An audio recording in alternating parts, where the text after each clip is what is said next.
Dear God, today as the session opens, we pray that your presence will be before us and everyone who serves in the decision-making process of our city. We pray for direction which will lead us to be strong and unified. May we continue the legacy of our founders. May we be granted this day the wisdom to make decisions which will be for the good of our city. We also pray for your special blessing on all those who are working to transform our city and make it a better place to live and work. Amen. Would you please honor our nation's flag?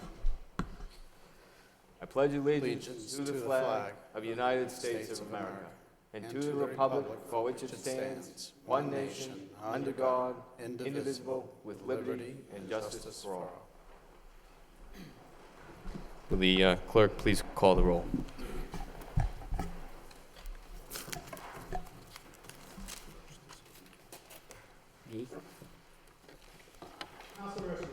Here. Here. Here. Here. Here. Here. Here. Here. Here. Thank you. I'd recognize at this time Councilor Mercia. Thank you, Mr. Mayor. I'd like to offer a moment of silence in darkened chamber for Thomas Shoddy Bellafield, beloved husband of Patricia, whom he was married to for 48 years. Thomas attended Lowell High School, leaving to join the Marines.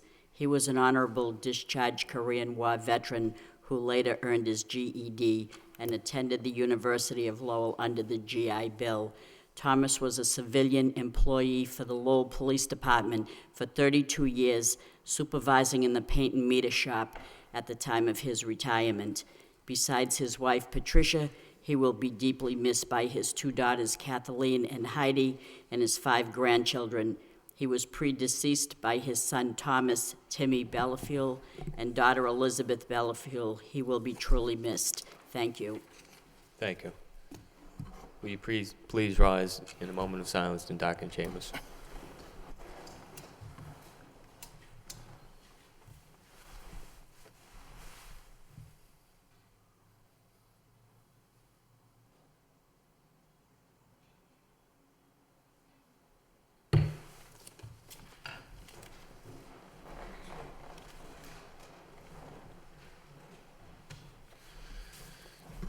Next, we have a proclamation for Matthew Boger of the New England Organ Bank, recognizing April as Donate Life Month in Lowell. There's a proclamation here. I won't read it all, but we do pay tribute as a city to the organ and tissue donors and their families whose decision to donate life enables others to receive life-saving organs and tissues for transplant. So I now, therefore, Patrick O. Murphy, Mayor of the City of Lowell, do hereby proclaim the month of April as Donate Life Month in the City of Lowell and urge all citizens of Lowell to take cognizance of this event and participate fittingly in this observance, given this 10th day of April 2012.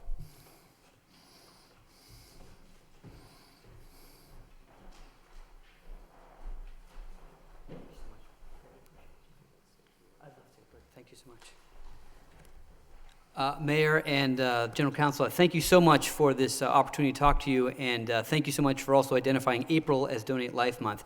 As Mayor said, my name is Matt Boger. I represent the federally designated OPO organ procurement organization that is responsible for the recovery of organ and tissue donation throughout New England.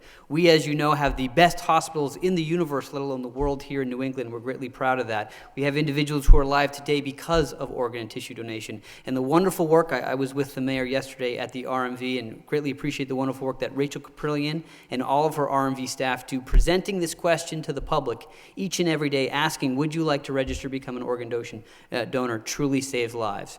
Right now, today in the United States, there's over 113,000 people waiting for a life-saving organ. They're fit with a beeper waiting for that call that they have an organ waiting for them. In New England, that number is 4,600, and here in Massachusetts, it's over 2,500 people are waiting for that. We can address that through the opportunities of organ and tissue donation. I appreciate the importance of recognizing this month. I also want to thank the counselor on his wonderful work. I know that you guys are going to be addressing a leave of absence of individuals who has the altruistic idea of donating a life kidney to someone on in recognizing that. Lori, thank you so much. I really do appreciate that. It is very telling. You are one of the first cities in Massachusetts to do that, following Boston and several other great cities. I greatly applaud that. I know you've got a busy day, but I didn't know if you had time for 2 seconds from an individual who's alive today because they have a new heart in them, and another individual who is just a year out today, I think, from a liver transplant. So if we could take 2 seconds, we'd appreciate your time. Thanks so much.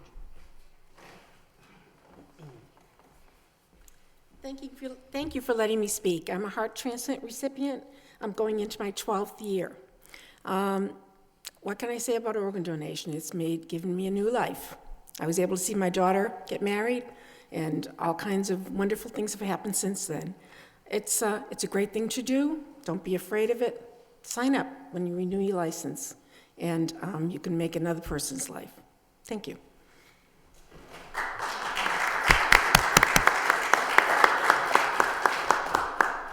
Thank you also for me for proclaiming April as Donate Life Month here in the city of Lowell. My name is Mark Miller. I'm a resident nearby, and I received a liver transplant just over a year ago. Just about a year and a half ago, or a year and 3 months or so ago. I would have needed a walker just to get from that couch up to this podium here. It had a life-saving organ donation, and really appreciate the awareness that y'all are bringing to it, and thank you very much. Thank you, Grant. Greatly appreciate it. Thank you. Moving to the city clerk's portion of the agenda, we have minutes of the special meeting March 27th, the Transportation Subcommittee of April 3rd, and the council meeting of April 3rd for acceptance. Motion by Councilor Mendonça, seconded by Councilor Mercy. All those in favor signify by saying aye. Opposed? So voted. Next, we have, under the city manager's portion of the agenda, communication from the city manager, responses to city council motions and requests. Any discussion? Motion to approve. Accept, So moved. Place on file by Councilor Broderick, seconded by Councilor Laurie. All those in favor signify by saying aye. Opposed? So voted. Next, we have a communication from the city manager to refer for public review and comment the period of the FY 2012 Edward Byrne Memorial Assistance Local Grant Application. It's a wish for the council. Move to refer by Councilor Broderick, seconded by Councilor Laurie. All those in favor signify by saying aye. Opposed? So voted. Next, we have a communication from the city manager, request approval of out-of-state travel, one for the police and one for wastewater. What's the wish of the council? Motion to approve by Councilor Laurie, seconded by Councilor Kennedy. Roll call, please. Councilor Mercia. Yes. Mayor Murphy. Yes. Councilor Nguyen. Yes. Councilor Broderick. Yes. Councilor Elliott. Yes. Councilor Kennedy. Yes. Councilor Laurie. Yes. Councilor Martin. Yes. Councilor Mendonça. Yes. 9 yeas, excuse me. Next, we have the 60-day trial in City Council order pursuant to Chapter 266 of the Code of Ordinances, City of Lowell, Massachusetts, concerning Section 266-6, entitled Temporary Experimental Regulations. Temporary traffic regulations are implemented for a period of 60 days. What's the wish of the council? Move for approval by Councilor Laurie, seconded by Councilor Noon. Roll call, please. Councilor Mercia. Yes. Mayor Murphy. Yes. Councilor Nguyen. Yes. Councilor Broderick. Yes. Councilor Elliott. Yes. Councilor Kennedy. Yes. Councilor Laurie. Yes. Councilor Martin. Yes. Councilor Mendonça. Yes. 9 yeas. Next, we have a vote in City Council order to transfer funds for street lighting, ordered by the City Council of the City of Lowell as follows. The amount of $100,000 be transferred from Energy Heating Gas account number 015-74152-520101 to Energy Street Lighting account number 04008952-520103 as set forth in Attachment 8. Order and recommended and introduced by Thomas Moses for Bernard F. Lynch, City Manager. Second reading by title and City Council vote. Order to transfer funds for the street lighting. Order by the City Council of the City of Lowell as follows, that the amount of $100,000 be transferred from the Energy Heating Gas account to the Energy Street Lighting account as set forth in Attachment A. Counselor Kennedy? Yes. Move approval, Mr. Mayor, and on the motion to approve. Early this morning, I got a request for a street light that was out. Pole number 7, 484 Gorham Street. Motion by Counselor Kennedy, second by Counselor Broderick. Counselor Mendonça. If the manager, Mr. Moses, would explain why we need to do this. I know it's in our packet, but for the public. Mr. Moses? Yes, when we purchased the streetlights, we were able to obtain a rate that was far less than the normal rate that municipalities are charged for streetlight energy. We have built up a considerable credit because it took National Grid some time to actually switch the accounts and get that rate. So we're due a refund of $670,000. Now, we have been paying at the higher rate and have exhausted the appropriation. So we need these funds temporarily to pay bills until we do get that refund, at which time we'll have a large credit balance in the account. Counselor Laurie? Thank you. Thank you, Mr. Mayor. A couple of weeks ago, we were talking about streetlights now. I had gone on the new city system to have a street light fixed on Jewett Street. I think it was pole 12, it was out. I submitted the form. I got a call a week later.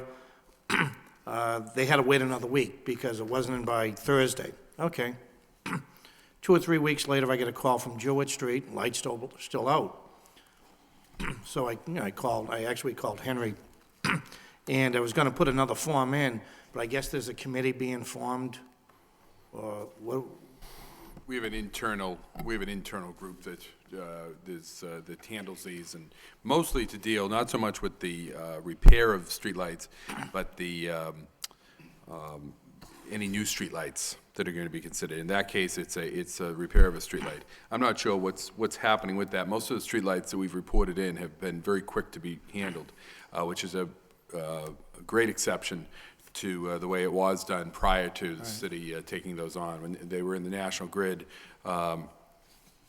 queue, they have one crew that does, a very large area, and you pretty much are subject to whenever they could get around to doing it. But we'll find out what's going on that. Yeah, no, I appreciate that, because we're into 3 or 4 weeks now. 2 weeks later, I get the call, I go back out around 9:30, 10 o'clock at night, the light's still out. Right. It just seems kind of, the company, when they change the light bulbs, they check to see if the power's working? Or do they have the facilities too? They do. Okay. They do. Again, and I think that I just want to stress that generally the company that we have doing this has had very quick results as compared to the company that we've had, well, the National Grid and Mass Electric that had done this in the past. But we'll check out and see what the specific issue is on. Just to see if they're keeping up with the workload is Oh, yeah, my concern, yeah. Okay. Okay, thank you.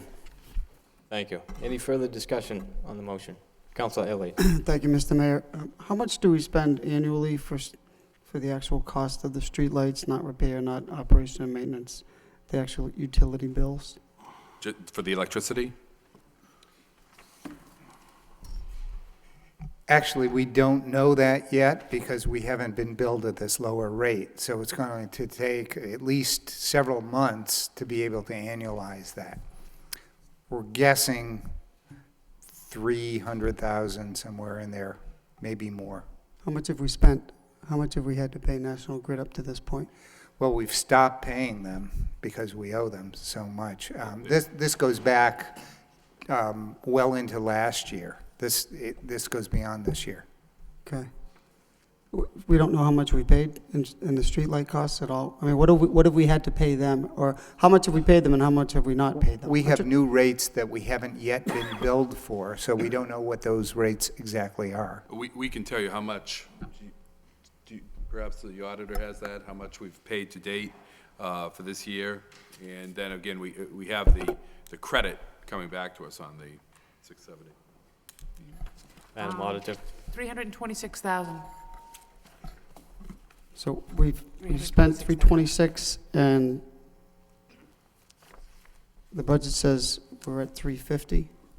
Right. So why do we need the 100,000? It would We seem need that to you only get- need 74. We need to continue to pay bills until we get the refund from National Grid. Okay, In your packet, there's a letter from National Grid indicating that they owe us $670,000. yeah, I read that letter. And then we have It the doesn't other, say what we spent, so I'm just trying to find, Right. just trying to find out how much, you know, Right.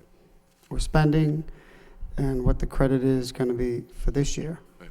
And if I may, the other bills that don't show up there are the amounts that we pay to the contractor or the company that does maintain our streetlights. They're doing their job, so we need to. How much is that? What do we spend annual for that?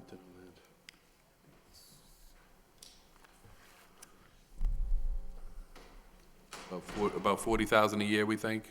Okay. Right. And, right, So this isn't just the entire utility bill. That's just for the streetlights. That's not the city utility bills, correct? Because there are some other line items. There's 150 in one department, and engineering there's another amount. So this is just for the streetlights. Okay. How much? Can you also tell me how much we paid for the streetlights? Because part of this letter includes the agreement of sale, license, et cetera. I think it was about $30,000. $30,000 for the 5,700 and Correct. streetlights? Okay. And how much was the loan order? I thought the loan order was for Oh, the more than loan that. order was substantially more than that, but obviously we didn't borrow that because we didn't need that. Okay. Right. Okay, thank you. Councilor Laurie and then Councilor Martin. Thank you, Mr. Mayor. Just out of curiosity, I was wondering if we could get a cost comparison, probably in 6 months, of what we pay out to a private company to do it, compared to if we had our own employees do it. We have electricians, I don't know what it would cost to put another one on the payroll, but with the cost savings and health insurance that we're seeing now, I'd just like to see a cost comparison between paying a private company, and even if we brought in a new electrician, what the cost would be with the new insurance. We can do an analysis of that, but just on the face of it, if we needed to, if we brought on, we've got a backlog of electrical work as it is. If we brought on another electrician, you'd be spending somewhere in the vicinity of $40-some-odd thousand just for that person, plus the fringe benefits of and the workers' comp costs, and Right. it exceeds that, and you'd probably need to, you would have overtime costs associated with that as well. But we can do we can do an analysis of that for you. What I would guess is he wouldn't be changing light bulbs 40 hours a week, so he would also probably be working in the schools or other municipal buildings where necessary. Okay, thank you very much. Councilor Martin. Yeah, I was going to ask for the same thing. I mean, just for a kind of an apples-to-apples comparison of the whole street lighting program. Now, I realize it's going to take some time to get the bills in under the new system and the rebated rate, or the refund back. But I think it would be helpful for the council and the public to see what we paid last fiscal year prior to the implementation of this program, and then what the cost savings are, with this program in place. We can do that. Thank you. Any further discussion on the motion? Roll call, please. Council Mercia. Yes. Mayor Murphy. Yes. Council Nguyen. Yes. Council Broderick. Yes. Council Elliott. Yes. Council Kennedy. Yes. Council Laurie. Yes. Council Martin. Yes. Council Madonza. Yes. 9 yeas. Next, we have a vote in City Council order to transfer funds for veterans' benefits ordered by the City Council of the City of Lowell as follows. That the amount of $160,000 be transferred from City Manager's contingency account number 01237056-561700 to Veteran Services account number 0543157-573100, as set forth in Attachment A, ordered and recommended and introduced by Thomas Moses for Bernard F. Lynch. Second reading by title in City Council vote. Order to transfer funds for veterans' benefits, ordered by the City Council of the City of Lowell as follows, that the amount of $160,000 be transferred from City Manager's contingency account to Veteran Services account as set forth in Attachment A. What's the wish of the council? Move approval. Move for approval by Councilor Mercia, seconded by Councilor Broderick. Roll call, please. Counsel Mercia. Yes. Mayor Murphy. Yes. Counsel Nguyen. Yes. Counsel Broderick. Yes. Counsel Elliott. Yes. Counsel Kennedy. Yes. Counsel Laurie. Yes. Counsel Martin. Yes. Counsel Mendoza. Yes. 9 yeas. Next, we have a communication to accept the resignation of Vesna Noon from the Board of Appeals. Move to accept. Motion to accept by Councilor Second. Laurie, seconded by Councilor Kennedy. All those in favor signify by saying aye. Opposed? So voted. Next, we have a communication from the Zoning Board of Appeals appointments. To appoint Dennis McCarthy to fill the position vacated by Vesna Noon on the Board of Appeals, the term to expire on June 30th, 2016, and to appoint Ms. Melissa M. Carino to fill the alternate position vacated by Dennis McCarthy, the term expiring also on June 30th, 2016. Move approval. Move for approval by Councilor Kennedy, seconded by Councilor Broderick. Roll call, please. Excuse me. No. Yes. Counsel Mercia. Yes. Mayor Murphy. Yes. Counsel Nguyen. Yes. Counsel Broderick. Yes. Counsel Elliott. Yes. Counsel Kennedy. Yes. Counsel Laurie. Yes. Counsel Martin. Yes. Counsel Mendoza. Yes. 9 yeas. Is Ms. Carino present? She is. Introduce. Yes, I have Melissa Carino is here present. Melissa, if you could just come up and introduce yourself to the council. Good evening, everyone, and thank you for this opportunity. I'm really excited to contribute to the City of Lowell in this capacity. Okay, thank you. Thank you. Mr. McCarthy. Mr. McCarthy, is Mr. McCarthy here? No, he's not here. He'll be at the next meeting. I know there was some scheduling issues with him and with one of the appointees to the Conservation Commission for tonight. Mr. McCarthy's kind of a reappointment anyways, isn't he? That's He was, correct. Yes. Oh, He's an alternate that's been moving Yeah. up into the Oh, full he doesn't capacity. have to come in now. It was a close one. I count it. Next, we have a communication to accept the resignation of Robert B. Mellon, Sr. from the Conservation Commission. What's the Move wish of the approval. council? Move for approval by Councilor Laurie, seconded by Councilor Noon. All those in favor signify by saying aye. Opposed? So voted. Next, we have a communication, Conservation Commission appointments, to appoint Ms. Caitlin Biedron to fill the position vacated by Robert B. Mellon Sr., the term expiring June 30th, 2013.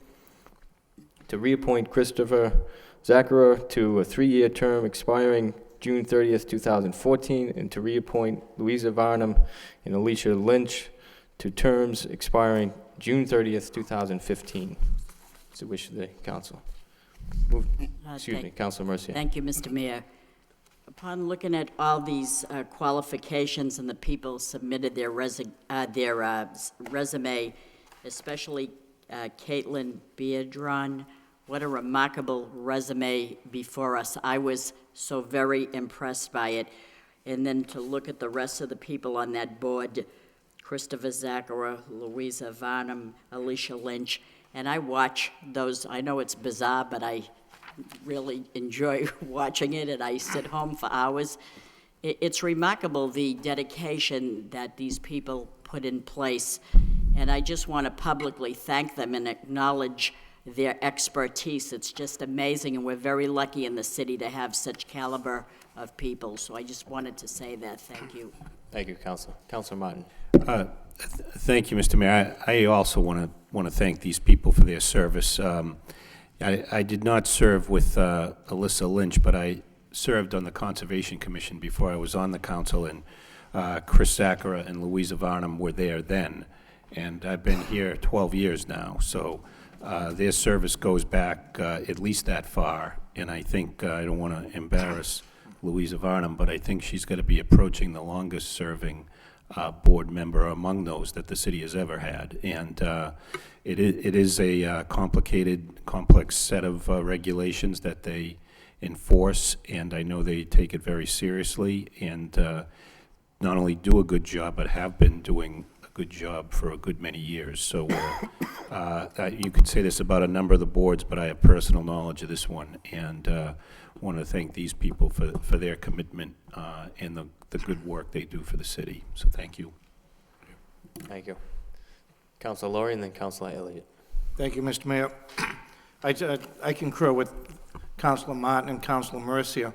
I want to thank them for the role they play in the city. A lot of times things will come before this particular board and somewhat of a heated discussion. And to come up and put your time in, I think Chris still holds the board. I think Chris still chairs it, I'm not sure. And they really do a great job, and I just want to say thank you also. Councilor Elliott. Thank you, Mr. Mayor.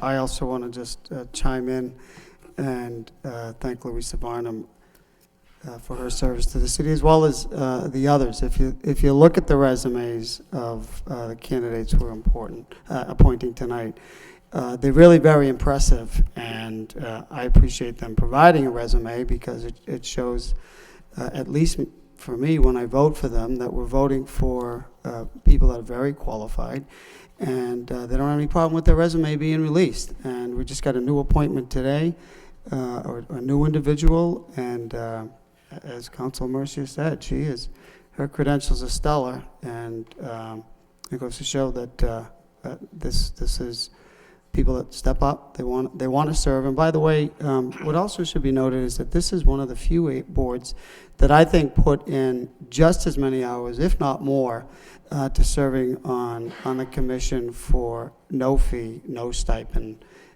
zero. And for that, and it takes a fair amount of, quite a bit of expertise to do so. So first of all, I don't think there's any chilling effect with releasing resumes.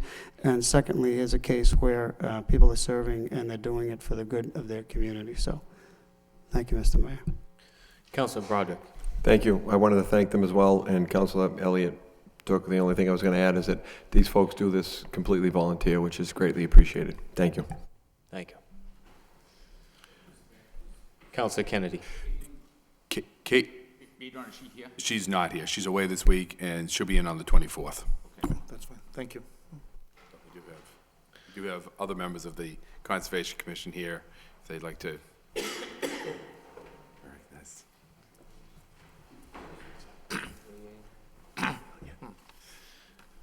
Councilor Laurie.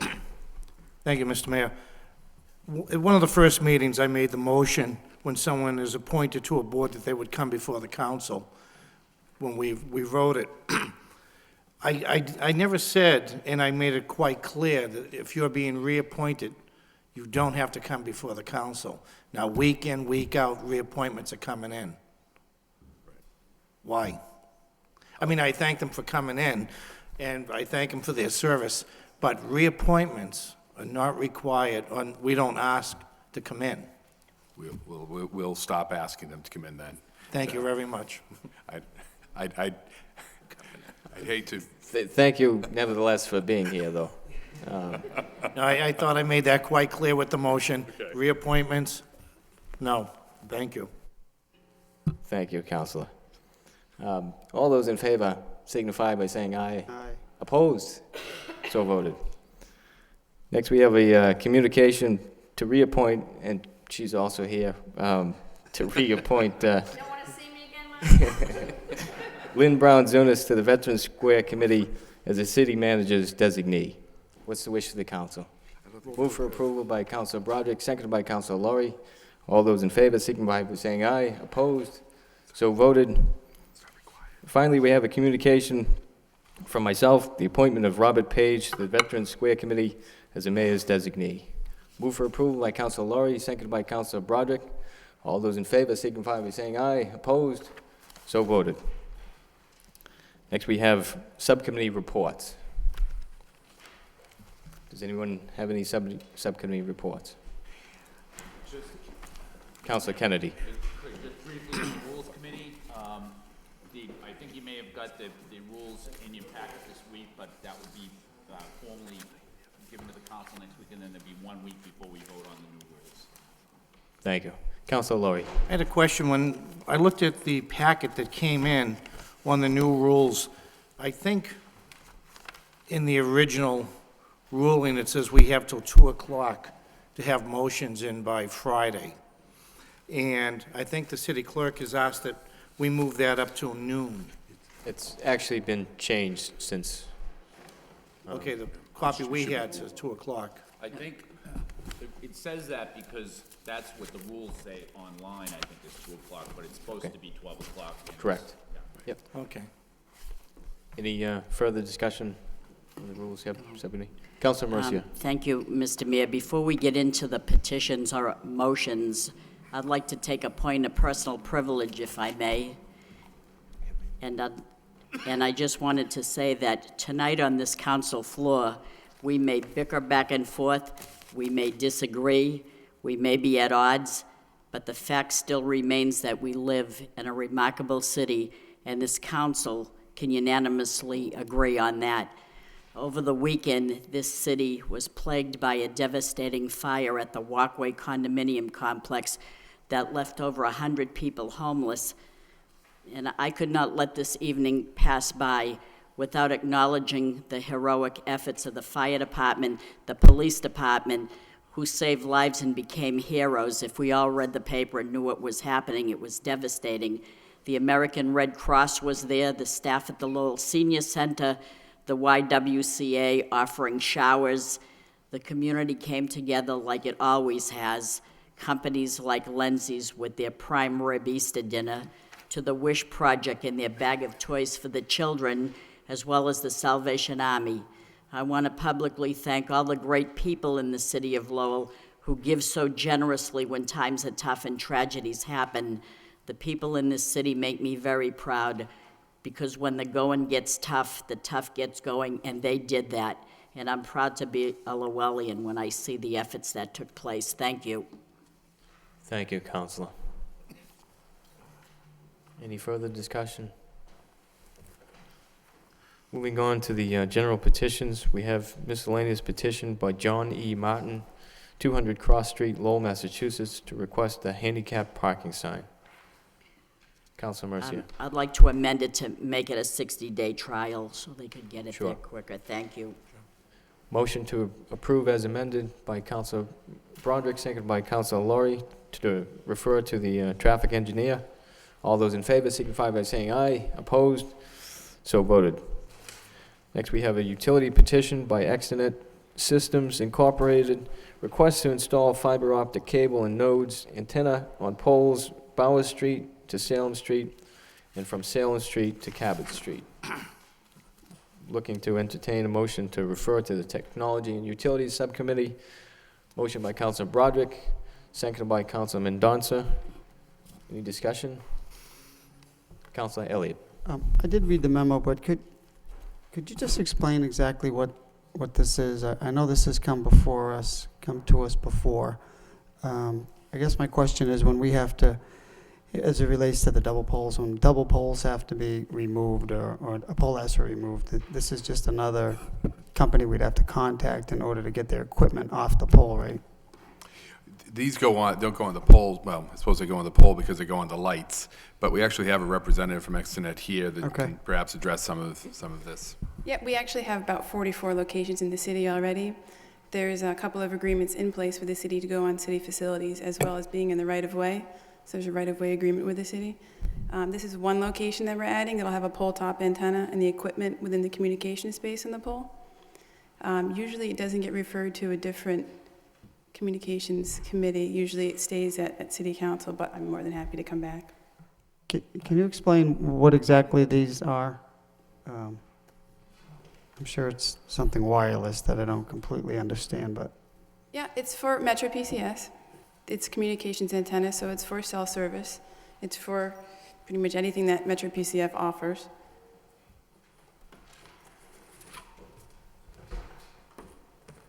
You've probably seen them around town. I don't know if you've recognized them as you drive by. They're not that large by any means. but there's a few photos there of some of the existing sites. This one's on Cabot. I think it's like halfway up Cabot.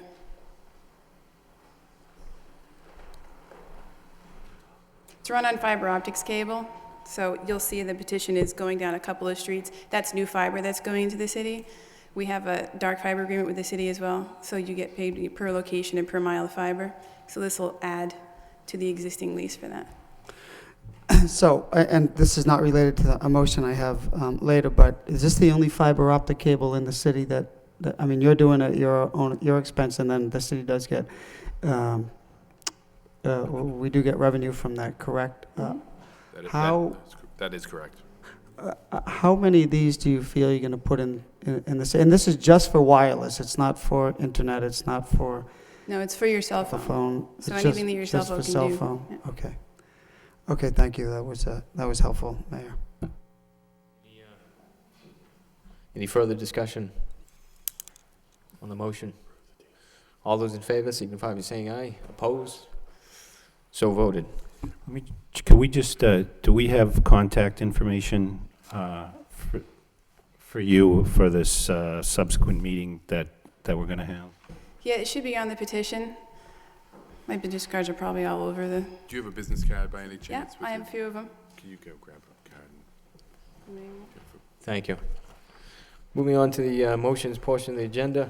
We have the first motion by Councilor Kennedy, request a manager report on the unsafe bleachers, debris, plumbing issues, and other maintenance issues at the Cawley Stocklosa Sports Complex. Seconded by Councilor Broderick. Councilor Kennedy. Yeah, Mr. Mayor, I put this motion on the agenda after receiving several phone calls from parents and Lowell High baseball boosters who were concerned about Stocklosa Field, or Alumni Field.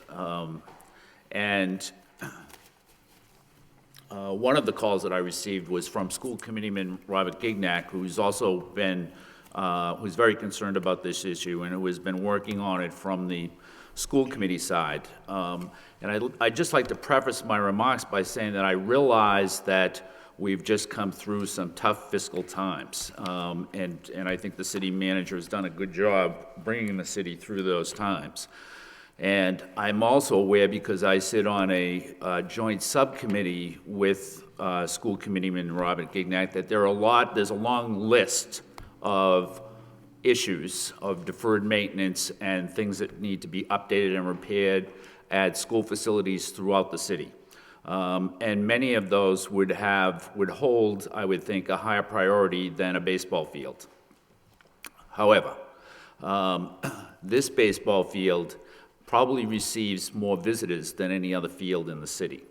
And back in 1996, 1997, when the Spinners spent their time there while they were waiting for the Lash Park, the city invested over $700,000, is my recollection, to upgrade that facility. And some of those upgrades were taken down when the Spinners left, but many remained. And some time has passed now, but it's really important to keep that field looking good, because there are a lot of people that come into Lowell just to watch a baseball game, and they come from out of town, and it's the impression that maybe for some, the only impression that they get. And so if there's a lot of debris, or if the restrooms are in need of repairs, or if you can't use the bleachers because they're roped off, because they're unsafe, it just leaves a very bad impression. Now, in some of the calls I made, what came to mind, what came to my attention was that there is money available. Apparently, the baseball boosters at Lowell High raised about 40 grand, $40,000, and 20% of that money was to be used for scholarships, and the other 80% is supposed to go to the upkeep of that field. So there's money available there. And what also was brought to my attention is that we have either the school department or the city has tried periodically to apply for grants to pay for those updates, but has been unsuccessful. so far. But we still have that 35 grand. I think I was there on Friday in the afternoon, and when I was there, you know, I looked at the restrooms and at the field in general, and the bleachers. In fact, I went up into the bleachers just to see how wobbly the bleachers were, which I'm not sure I would have done that with 399 other people, but I felt pretty safe just doing that on my own. And I was beneath the bleachers. And actually, I found the field to look better than what I expected from the phone calls that I received. I'm not so sure. The bleachers might be a little wobbly, and I guess they're just meant to be temporary. But I don't know that I would say that they were failing. On the other hand, I would not want to be the one to tell everybody that it's okay to sit there and then have them fall. Anyways, you know, apparently there was a draft of a master plan that was done between 2007 and 2009, which is quite some time ago, and nothing's really been done on the master plan. The $37,000 that's available has not been spent. We're in the second quarter of 2012. We are 3 games into the baseball season, and it would be good if we could at least have that field looking presentable, clean, and without the bleachers for the rest of the season. I mean, besides the Lowell High baseball team, people play there all summer long. And it was also brought to my attention that when teams play there, they pay $125 per game. So they collect a lot of money that goes into the general fund. And that's okay, but I'm not so sure people are going to want to play there if the place starts looking ratty. So I think it's important, and I think for relatively short money, we can keep that field looking pretty good. But it needs some work, and it needs some work right away. This isn't something I think that should wait till August. I mean, we should be able to take those bleachers down and get the place cleaned up at least, and probably do those plumbing repairs, it would seem to me, in pretty short order, and for, I would think, short money. Mr. Manager? Thank you, Counselor. And I'm in agreement with you on a number of the comments that you've made. We have Mr. Bellegarde here that can speak to some of these issues. It is our plan to take those bleachers down within the next week. We wanted to take them down in March, and for a variety of reasons, they weren't taken down, obviously. But we are planning on taking those down. There is still, just for the public out there, there's still seating for approximately 500 people, which is, yesterday was opening day, and I believe they were about 100 people in those stands. So we think there's good seating there, but those other bleachers that were put up for the spinners are now at the end of their useful life. There is a question too as to whether there was ever actual proper footings put in those. So there are some issues there we need to address, and we've been coordinating the takedown of the bleachers with the athletic department. The money that's been raised, we are aware of that. We don't have that in hand. I do know that we've been working with the baseball boosters to try to put together a grant applications. They've indicated willingness to try to write some grants. We've been working with the delegation on some possibilities for coming up with some money and utilizing that money that they have as a matching grant, a matching amount that we could put towards any other grants, so that we can use that to leverage other monies. There are quite a bit. There's about $485,000 worth of work that they'd like to see done out there.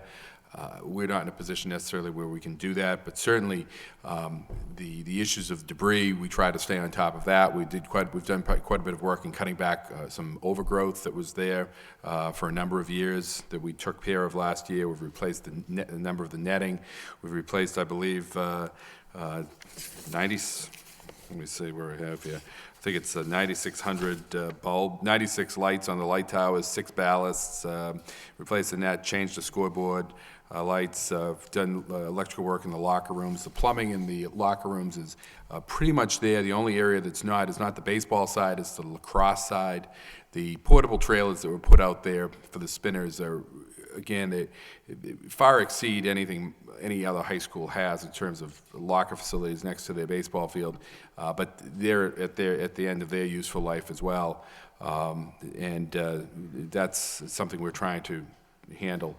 We are working with the boosters too on improvements to the refreshment stand, which they use to generate money for the program.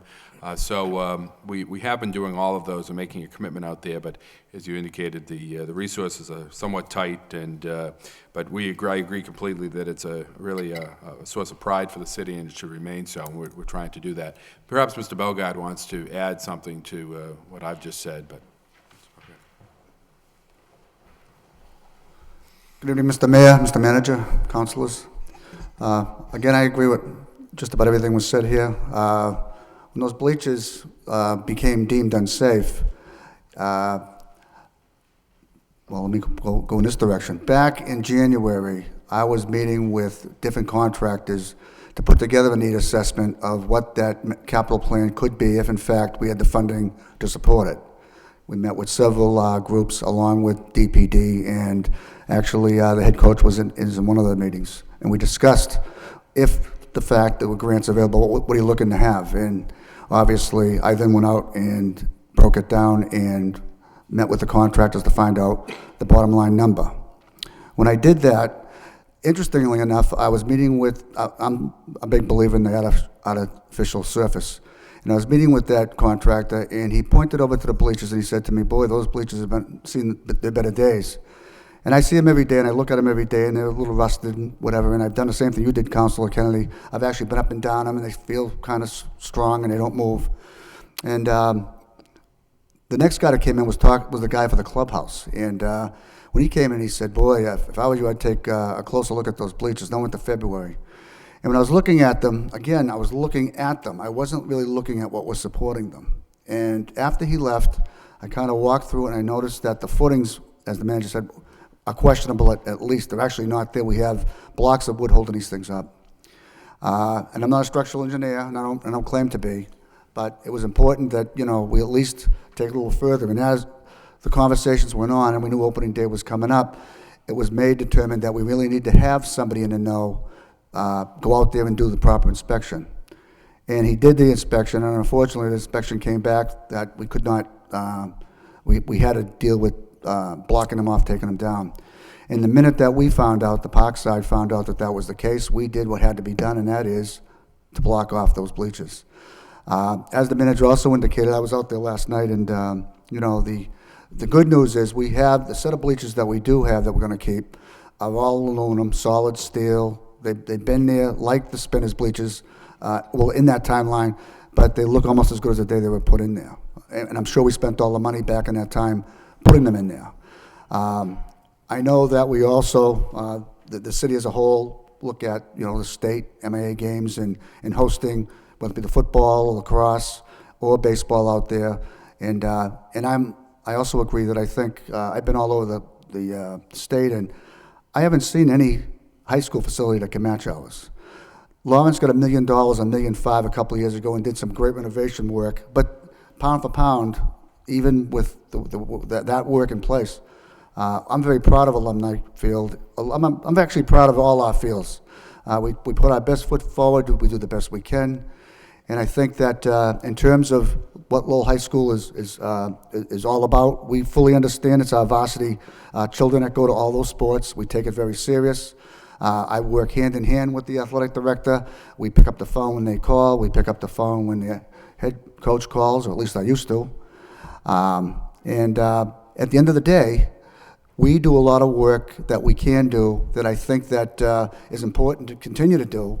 And I don't have the information in front of me, but we had a mild winter, which gave us plenty of time to do a lot of things on that field that we normally probably couldn't have done if we didn't have the winter we had. And ultimately, I can put together a list of things. I have put together, I just don't have them with me, of things that we did at his request. Now, we can't do capital, you know, a $100,000 refit of the outfield fence or do a $65,000 clubhouse repair. But we can do is fix the sinks, we can fix the lockers, we can fix the floors, we can do the field maintenance, we can do the things that we're supposed to do, things that we do. And I think we're very responsive. We also got to remember that because we had such a great winter and a beautiful spring, people immediately went out and started using everything that we own, and we're in a condition. We were coming out of winter, well, at least the winter that we had, and people are out there enjoying all the parks. I mean, if you went by, particularly a couple of weeks ago, you felt like early summer, other than the pools being open, everybody was out there in force. All our little leagues and all our youth were out there using the park. So, and that's what we want, and that's what we're going to continue to do the best we can to provide. But I think in terms of the high school, we know that's our jewel. Everything they do out there reflects upon, you know, everybody that came through our system, the neighborhood system, lucky enough to play the sports at Lowell High School. And I feel that we have tried to do the very best we could with the people that are out there, and I think that they would attest to that. So. Thank you, Mr. Bellecourt. Thank you. Councilor Kennedy. Yeah, just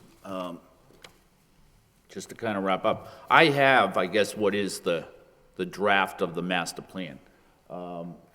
And it kind of spells out what should be needed. And I understand that probably a lot of that stuff is stuff that will be expensive, but as you say, it is something that, you know, it is a jewel for the city. And it's something that showcases the city, at least, you know, on a short-term level, for people that come in, that don't come in otherwise, just to watch the baseball game and that's it. And then they're going back to the city from where the other team lives. But, you know, I don't really want to focus so much on the past or what's going on, but we have almost 40 grand. We should be able to get a grant somehow. I mean, if we're applying sooner or later, we should be able to hit it. But I would think that it makes sense going forward to you know, formalize and finalize this plan and just keep the place looking good. Maybe you're doing as much as you can, but when I was out there Friday, it could use a little cleanup. It wasn't terrible, but it's still, there's a lot of debris around there, and just, you know, and that's kind of natural, and maybe it's like that after every game or two. It just has to be cleaned up, and maybe you don't have the personnel to do it, but I would think we would want to try and find a way to keep that place looking clean, at least while we get baseball games going on there. So it's, you know, I don't know what this is, but this stuff's been kicking around since 2009. That's a long time ago. And so if people have put the time in to do this draft, and you were involved, I believe, then, you know, we should try to finalize that and then just come up with a plan and some kind of ongoing system to keep that place looking good. Because I thought, I was really proud of it, especially, and I know that we had just about the best baseball facility in the whole state. But I remember 25 years ago going down to a Thanksgiving game down in Lawrence, and their stands, their cement stands were condemned. And it just left a bad impression with me that if they couldn't take care of their stands, that they were, you know, the city was not doing well. And I don't want that impression for people that visit Lowell for baseball games. Agree. Mr. Manager. And then The only comment I would make is, Councilor, I was involved somewhat at the periphery of that capital plan as well. I remember going out and meeting with the coach out there and Mr. Bellecourt about 2 years ago, and as some of these ideas are being kicked around and some of the work that they asked that we do on a short-term basis, but we haven't received that capital plan from the school committee, but we'll be happy to include that in our capital plan. Obviously, it is a sizable appropriation for a field, but we'll look to do that. And again, hopefully, we'll be able to secure some additional funds. And I agree, the funds have been raised. It certainly will be a good start for us as well. We're just waiting for that to be turned over to us. Thanks. Thank you. Councilor Laurie and then Councilor Broderick. Thank you, Mr. Mayor. I also went out to the stadium. Matter of fact, I ran into the Lowell Sun reporter, Lyle Moran, and it is a jewel of the city. And while I was out there, I talked to the baseball coach and some of the cleanup they did, some of the netting, and picked up some of the stones in the field. And I used to work out there back in the 70s. There was 3 of us. Hank Rourke ran it. I took care of the football field. Billy Maloney took care of the baseball field. And when I asked the coach really what it needed, you know, probably some loom in the infield and some infield work. And then I went down below and looked at the stadium where I'd received a call and about the barrels and they're sprucing up. And the barrels were full, the kids are using them. I did see a lot of sticks and piles, so they're raking. The problem is you only have one person there. And He's out there raking, he's getting the sticks, he's getting the barrels. The day I was out there, the high school's there at 11 o'clock. Now the kids are there, now they're gonna use the locker rooms. Now you gotta stop what you're doing, now you gotta do the locker rooms, the restrooms, so on. I go by there at night, you have the field hockeys out there at night, you got the soccer. There's 5 fields to take care of. And I know Mr. Belgard does a great job. And while they're trying to do the stadium, how many baseball fields you have in the city? 40? 40, yeah. Okay, Yes. you got 40 fields in the city. So now we got the little leagues opening up, and I'm getting invitations for opening days this month. And I'm sure we're all gonna be at the opening days. We have to make a commitment here at some point in the city. How many people does he have to do 40 fields plus take care of the baseball field? And there's one employee out there. I ran into Stevie Patel while I was out there. Stevie and I worked on Cedar. We went to high school together. And one person for 5 fields with the baseball field, with 40 more fields to take care of. And this isn't a year, it will be a year-long project, but for this time of year, we come out of the winter in March. So that gives you approximately 3 weeks to get 40 fields ready, a month. And this is what you're up against. Now, I did see that the city is hiring seasonal help in April. Maybe the idea might be to get them in March, another month. I talked to one of the boosters. They were out cleaning the bathrooms and opening the food stand. They shouldn't have to do that. Well, we should be able to do that, you know. As far as the stands go, and I talked to Mr. Moran while I was out there, they were built for the Lowell Spinners. That field, I think Councilor Kennedy just said 700,000 was put into the field. That was to attract a minor league ball club here. I didn't go opening night to see how many people were at the game. I believe the new stands hold 380 people. That's a lot of people for a high school game. I didn't go. Like many of us, I was over at Lowell for the merger of Lowell, the 2 hospitals. But, you know, instead of looking and pointing fingers, it's incumbent upon this body here tonight, in this council, to make a direction where we're going to go with the stadium and the 40 fields. You can't have a half a dozen people take care of 40 fields and have one person at 5 fields. It just isn't going to happen. Maybe we do get them in early. Maybe we do send 3 or 4 people out there. As far as I know, if we did hire people early and sent them out to the stadium, that would go against the school department budget anyway, from what I understand. The means, could we do that? Well, it wouldn't necessarily go against the budget. It would be appropriations that we'd have, and we try to work it into the minimum school spending number. Right. But we'd have to work with the Department of Education on that. I know you and I spoke about that the other day, and I was giving today some we correction. had an email, anonymous, that Lowell track canceled its home games. So I called the superintendent's office, and Henry got the call back. I had left beforehand. I was out there at the stadium. The stadium looked fine. The field looked great. The kids were on the track. I didn't see anything particularly wrong with it, to tell you the truth. The kids seemed to be having a good time, and the barrels were full. To their credit, the kids are using the barrels. I mean, that's why the barrels were full, and I give the students, I probably didn't do that when I was a kid. So they are using them. But, you know, really, instead of sitting here saying we should be doing this, it's incumbent upon this body, and you've got 30 days to open up these parks in the baseball field. And I don't know what the answer is. Maybe just to bring in the summer help a little bit earlier and give Mr. Belgard an opportunity to get this work done. And, but thank you. Thank you. Councilor Broderick? Thank you, Mr. Mayor. I just had I received a couple of phone calls as well, and one of the issues that was brought up to me today was in removing the stands. Apparently, the baseball team was told that they would not be able to use the complex. You know, they need 3 days, sometime next week, that's going to be closed down. And apparently that's where they changed the locker rooms and all that. It's a little different from when I played. We used to have to change down at the stadium and walk up.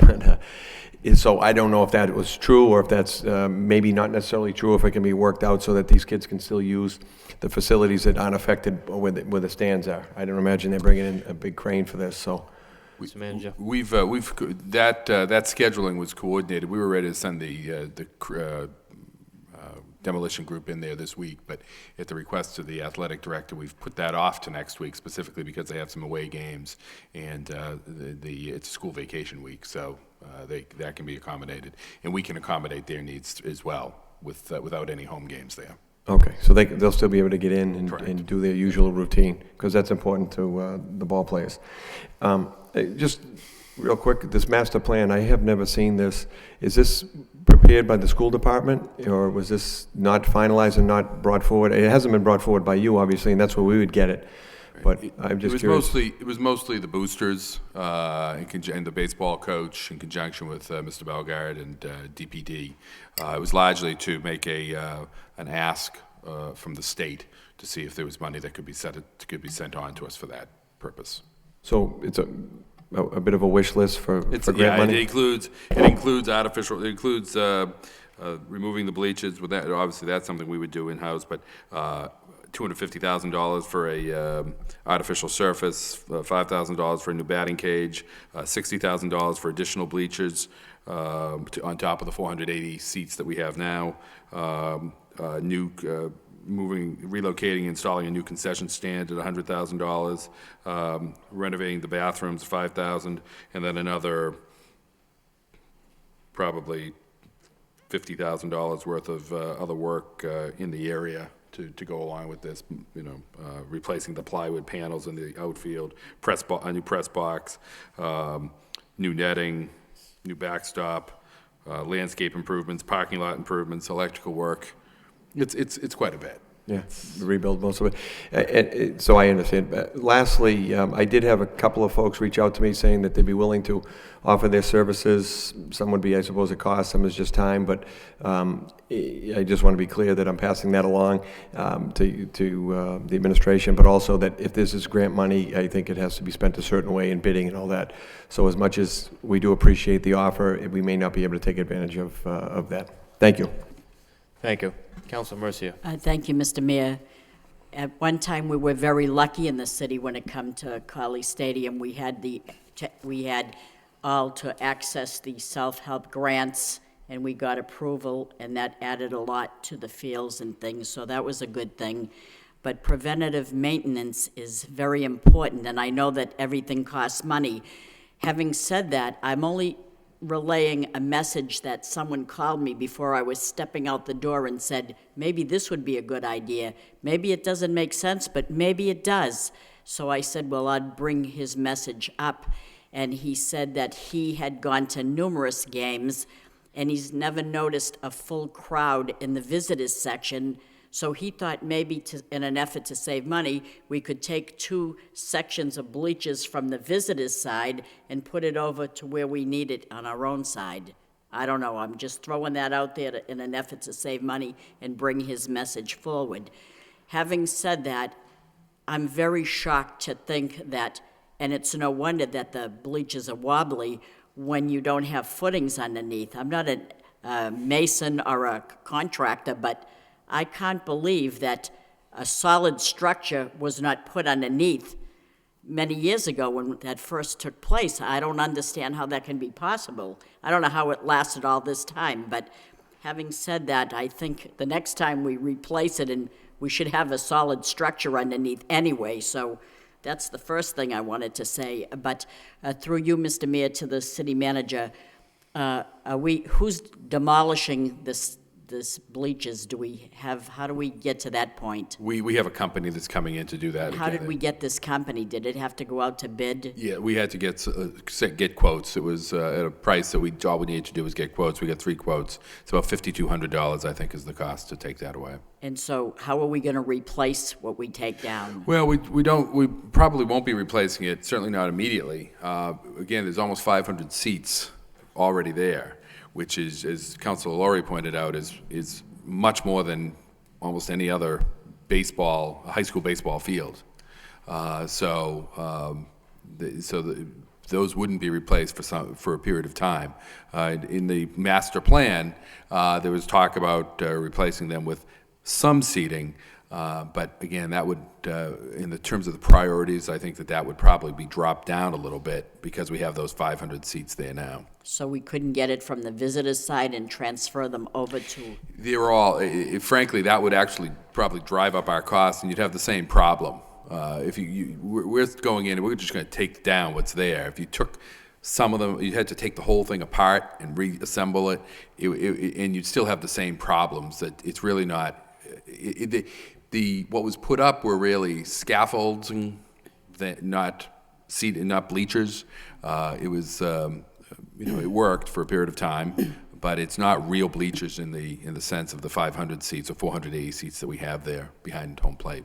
do we have an idea on the estimate of the cost to replace that section of bleachers? The cost I have on the plan that was done is $60,000, but it doesn't indicate to me how many seats that would. That would install 2 sets of aluminum bleachers, approximately 20 by 30, 8 tiers. I don't know how many seats that would hold. Several hundred, maybe a couple hundred, maybe. But it's again, 500 seats is a lot for a high school baseball field. And still, we don't want anybody to get hurt, so you'd have to cordon it off so they don't go there, so. Well, that's why the sooner we Oh, can take them that's down, the true. better. But anyways, thank you, Mr. Manager. Thank you. Councilman Mendoza? I know I had received email, as other councils have, and I forwarded to the manager and got some of this discussion going. And I'm in favor of, let's remove it. We don't want an eyesore on the field. So, especially since they're extra, in a sense. And they were put in temporarily for the spinners, which was 2 years. And here we are, more than 10 years later, and they're still there. So they've lasted quite a while. But I think the bottom line is, we have enough capacity without them for the visitors and our own home team supporters to be on the field. We just don't want this eyesore next to it that they're drawing their attention to. So as soon as we can get rid of it, the better, in my opinion. I also received a call about the Colley Stadium itself, and this regarded cleanliness and how it appears to our visitors.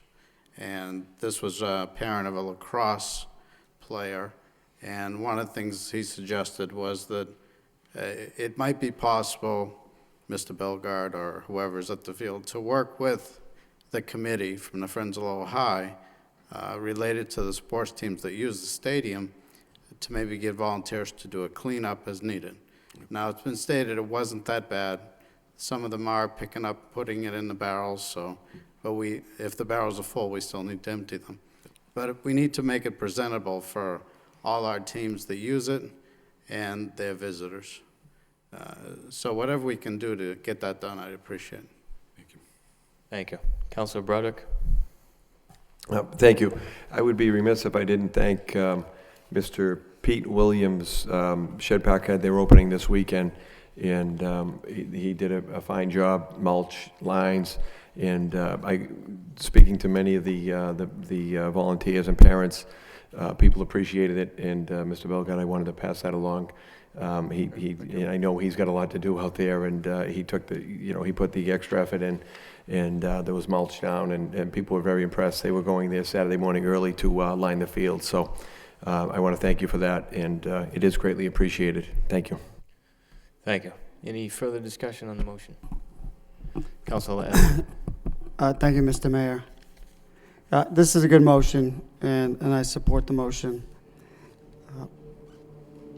Clearly, removing the unsafe bleachers is the right thing to do. Some things is a wish list, understand, but if you don't put that wish list out, then people want to do that. People in the organization want to do that. I just want to say one thing about Mr. Bellegarde. And times are tough, and money is tight, and money is tight everywhere. But what I do know is Mr. Bellegarde had his way, that wish list would be complete, not only at Colley Stadium and Alumni Field, at the 40 other ballparks in the city, every other passive park, and can tell you the soccer fields. I can only speak from that perspective. And the solution is we just touched upon. in large part to the other parks. And I know firsthand, trash is a problem. We had a gentleman here, I think it was a few weeks ago, from McGuire Park. The park is used heavily, but it's a mess after it's used. And it's no fault of the park department, it's the people that use the field. And I know that firsthand. So, what is the solution? I mean, even if we had resources, the solution is not to have the Parks Department go out and clean 40-plus baseball fields. I can just say there are 9 soccer fields at Edwards. There are between 2,000 and 3,000 people there every weekend, and trash is a problem. The Parks Department doesn't pick up the trash anymore because it's, we had 8, 9, 10 barrels. So the league does it. So my point is, volunteers, I think Council Broderick brought it up. They had volunteers Saturday doing this, and that's what's going to solve this problem, in my opinion, because the city doesn't have enough money. And to some degree, it's not a good use of that money. These organizations, and I'll just, again, speak for Lowell Youth Soccer, we have somebody, we either have volunteers, and if we don't, the league pays, and we have been paying someone because it's tough to get a volunteer to go empty trash barrels. And it's a lot. The city provides us with the dumpsters, but each week we fill up a 4-yard trash dumpster. So we line the fields. We do everything. The city cuts the grass, and we are grateful. But everything else the league does, and I think that's the direction that we need to head into more. I think that might not be the case at some of the other parks, but the trash, it's the people that bring it there, and some of it's just blows in from everywhere. But it is a challenge, and when you see the nice field and you see trash, and people leave it there. I can tell you it's very frustrating when you have volunteers running the league, putting together registration schedules, and then you have to go pick up trash. It's very frustrating. So. There's no way that he could pick up the trash anyway, and that is a problem, and I don't disagree. But, the bleachers, and I did just have one question. I did know at one point in time, I think Council Mercer raised a good point. The fields are used quite a bit, and they usually permit fields from some of these other outside organizations. There was once a revolving fund, and that money used to go into this fund and be used for capital improvements such as this throughout the city. Does that make some sense? I mean, I know, for instance, like Collie, there's a big soccer tournament. I think it's several thousand that the city reaps.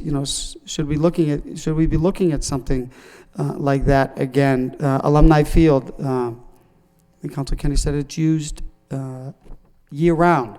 Somebody's got to be paying for that, because I know that there is a fee system in place. So maybe some of this, some of these resources that or money revenue we're getting for using the city fields could go into that. I'd be curious to see if we could find out how much revenue is derived. I mean, I know there's tournaments, softball tournaments, outside organizations, AAU teams come into. So I'll stop because I'm going on, but I just thought that might be one way of solving some of the capital improvement costs that we need to do with these fields. We'll certainly follow up on that, Councilor. Councilor Noon and then Councilor Kennedy. Thank you, Mayor Murphy. I want to join my fellow board members. I too received email with regard to the college stadium. I will ask the managers to get this done as soon as he can, the bleach and the cleanliness. I joined Councilor Elliott with regard to the comment he made about Mr. Belgard. He's an excellent city employee, and I know that if he has his way and if he have enough budget, he will get every park clean, and I want to thank him for what he's done to the Clemente Park. A remarkable job, and also this weekend we have a Cambodia New Year's, and he have done a remarkable job again in helping those committee, the Clemente Park committee, preparing for it. Again, thank you. Thank you. Councilor Kennedy. I know someplace in this discussion the track team came up, and I had heard today that the track team had to cancel their schedule, and that somebody told me a tree fell on the track and that it was damaged. Is that what happened? And is the track, does it have to be replaced, or can it be repaired, or do you know anything about that? To my knowledge, Counselor, I don't know if a tree fell on the track, but I do know the track is in use. It's my understanding, too, that the reason why there's not a lot of home games this year at Collier is because the schedule calls for not a lot of home games. I don't think it's the condition of the track that's impacting that schedule. I mean, I can look into it for you and report back to the city manager, obviously. I think he may even have the answer for So us. you're thinking that it isn't that they had to change their schedule because they couldn't use the track, that the track is usable? Yes, I would say, to my knowledge, the schedule that they have is a schedule they would have had if we had an unblemished track. Okay. Mr. Manager. If I may, and I'm going to read from a bunch of bullet points here that we have from the athletic director. The track does need some work, as you know, as many of our facilities do, but they could run a meet there. Only one home meet was scheduled this year. But the athletic director actually approved it being moved to another community, given it was the only one. Again, as Mr. Belgard pointed out, these track meets involve a number of different high schools, and they travel quite a bit. There's very few actual home meets that they have. It's not like baseball where they do half and half. They travel around, and in his opinion, they were requested to move it to Andover, and he was fine with that. There was some short-term issue from a damage from an October storm. They need to require a private specialized contractor to come in and fix it. The school department's expecting that to be done actually today when we got this information. They would like to make some long-term improvements, but again, those would have to go into a capital plan, and the school department bumped that down as a priority because it is in good shape. The other issue that was raised was that they're still running all their practices at the Collie facility, and last year's end of season Merrimack Valley Championship, a conference championship, was hosted in Lowell, so it was used as recently as last fall. And the Methuen track team is actually using Collie right now for their practices because their facility is being worked on. Okay. So it is being utilized. I saw that email as well, but in fact, it is usable. And it's being used. Okay, thank you. Thank you. Councilor Martin. Yeah, thank you, Mr. Mayor. One of my sons was on the track team, and there are very few dual meets. There's a group of teams that all compete in larger groups, so that makes perfect sense to me based on my experience. But I haven't been to the field yet to this year to Stocklosa Field, but I did go around. Watching family members play last summer, both at Stocklosa Field at Alumni and some other area fields outside of Lowell. And I am proud of that facility. I mean, it does rival the varsity fields at any of the places these kids play. It's far and away the best. You go to Chelmsford, you kind of stand in the street. It kind of overlooks down near Freeman Pond there, and that's that's how you see a game there. And other area communities are the same. So if there were some work, that doesn't mean it's perfect this year, and doesn't mean there aren't some things that need to be done, and maybe we're late on a few things. But I know Commissioner Belgard does a very good job. And you can hear it in his voice that he takes any sort of criticism of this personally. He has a lot of pride in all of these fields, and deservedly so, I think, because they are better than anywhere else you see in not only this region but almost statewide. So, certainly I think the motion's in order, and there's some things that need to be done, but it shouldn't detract from the fact that we have high school facilities in the city that are among the best in this state, and I have no doubt that this field is going to continue to be that. It's not perhaps going to be, the $500,000 or $400,000 of improvements in this fiscal climate. It doesn't mean that people are wrong to not want that and to ask for that. And as Commissioner Belgard said, he'll do what he can with what he has, and we'll keep that as kind of a long-term goal. But in the meantime, we have something that's still pretty spectacular for a high school team. Thank you. Councilor Laurie. Thank you, Mr. Mayor. I just want to actually thank a few people for these reports tonight. We all, I think, received the email about the track today. I'm retired, I'm home, unfortunately, and I called the school department, I called the superintendent's office, and I want to thank June Cormier. June was really instrumental in really helping get these reports, and assistant to the city manager, Henry Marshan, I called Henry, so he was also instrumental, because I was out the stadium just the other day, and I saw the kids on the track, and I was a little surprised. So when I did call the superintendent, I want to make a point of thanking June Cormier and, of course, Henry. And just one final note, I want to thank Mr. Bellegarde for the work he's done, going around the city looking at the ballparks coming into opening day, not only the high school field, but generally right around the city. They are in great shape, and I wanted to thank Mr. Bellegarde and his staff. Thank you. Thank you. Any further discussion on the motion? Seeing none, all those in favor signify by saying aye. Opposed? So voted. Next, we have a motion by Councilor Mercier, request of manager send a letter to FERC opposing the installation of the inflatable dam and not to sign the memorandum of agreement. Second by Councilor Mendonça. Councilor Mercier. I think protocol says that someone's registered to speak. They speak before I do. Registered speakers, Bob Gagnon. Hi, Bob Gagnon from Townsend Ave.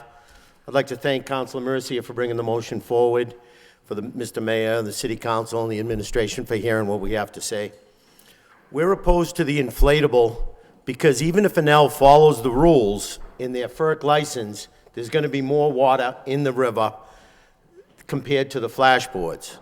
The flashboards can be down for up to 2 months in the springtime, draining down the river. That puts us in the best position to accept the spring rains and the snow melt.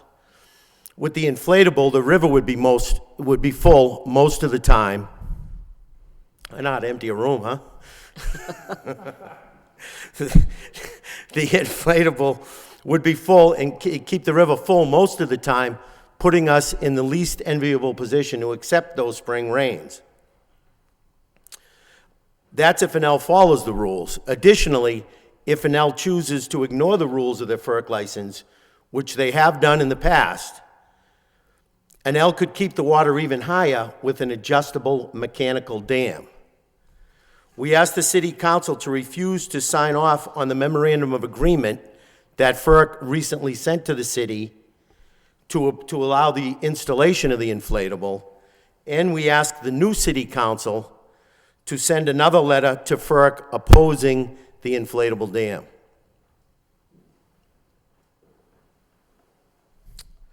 For flooding and historic concerns.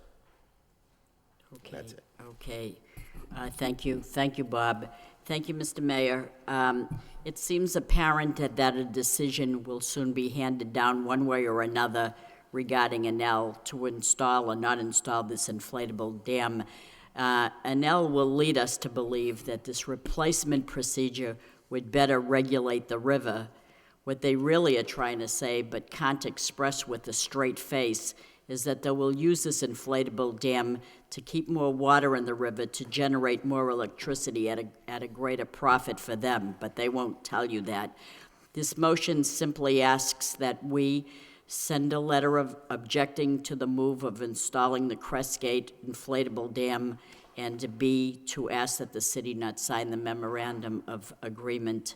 And this is the gist of the motion. I'm trying to help the neighbors, and they're desperate. This is a flooding aspect, and I mean, you stake your whole life and all your fortune into the American dream of owning a home, and then it floods out, and then everything you have is wasted time and time again. This happens repeatedly, so anything we can do at the last of it to try to send a letter and say that we're still opposed to it, that would be grateful to the people that are concerned. Thank you. Thank you. Councilor Noon. Thank you, Mayor Murphy. This issue would not be before us today, but for a number of people. The National Park, led by Peter Sellers, the neighborhood group, John Nappy, Bob Gatton, and the Historical Preservation Commission.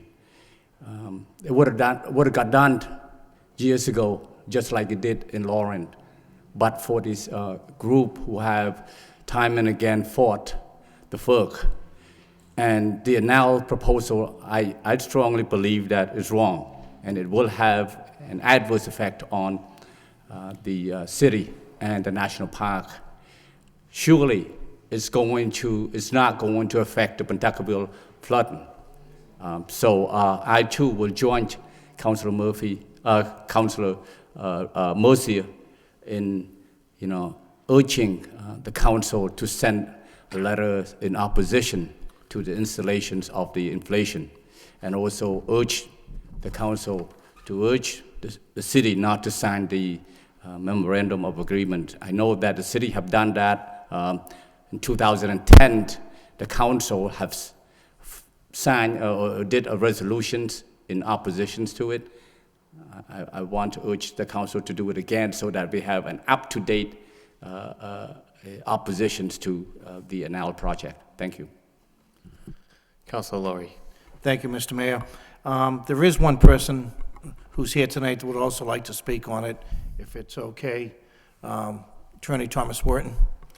Motion to suspend Sure. the rules by Councilor Mercier, second by Councilman Donta. All those in favor, signify by saying aye. Opposed? So voted. Thank you. Thank you very much, Mr. Mayor, Mr. Manager, and members of the City Council. Anel's precedent with regard to the Pawtucket Dam. If you could just, your name and... Yes, my name is Thomas A. Wurden. I live on Brookside Street in Lowell, Massachusetts. Thank you. And have studied this issue extensively. The precedent, as I was saying, for the Pawtucket Dam and these very issues was contained in the decision of William Guay Lee, Chief of the Engineering and Jurisdiction Branch of the Division of Hydropower Administration and Compliance of the Federal Energy Regulatory Commission, authored on May 28, 2008. And over the years, I have drawn your attention again and again to members among you and anyone who will listen to the last paragraph of that decision, and specifically the last line thereof, which orders Boot Hydro to remove the boards within 15 days of the date of the letter, to provide supporting documentation, and ladies and gentlemen, this is absolutely key, quoting the last line thereof, before you can lose the flashboards again, you must provide for commission approval of a new design for supporting pins that will fail as originally designed. End of quote. Ladies and gentlemen, no inflatable dam can ever comply with the decision of William Guay Lee, FERC's own main man, because none of them contain pins that are designed to fail as originally designed. Period. It's just that simple. Moreover, everything that Brother Peter Arcella has said in terms of historic preservation is perfectly consistent and in harmony with this. This is FERC's own decision. And why is it consistent and in harmony? Because they are both right. They're based on right. And they're consistent because they discern the difference between right and wrong. Now, this is in striking contrast to the utter cacophony of babble that has been advanced for abject greed alone, using every sense of the word to which abject greed can be applied, by the proponents of a bladder dam, for the sole purpose, ladies and gentlemen, in this city, of getting FERC to contradict itself and its own rulings. There's no other purpose discernible, ladies and gentlemen. And that is what they seek to do. Now think about this. Think about this. All of this is in the broader context of us living in close proximity to a hydro plant on our Merrimack River that doesn't provide one unit of energy to any of us. It all goes elsewhere. None of it lands anywhere near here. So the truth is brutal. The reality is even more brutal.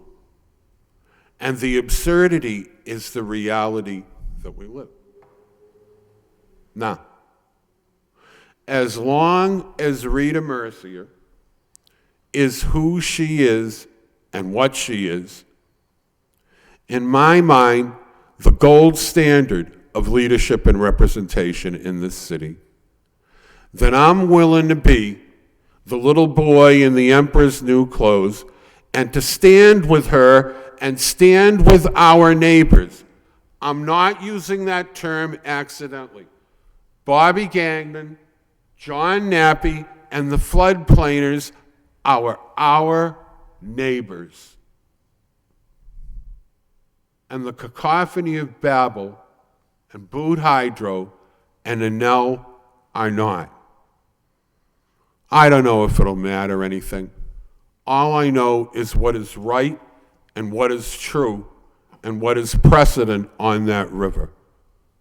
I urge your unanimous support for Rita's motion and that every signature be on that motion and that we stand with our neighbors. And I thank you for hearing me, Mr. Mayor, Mr. Manager.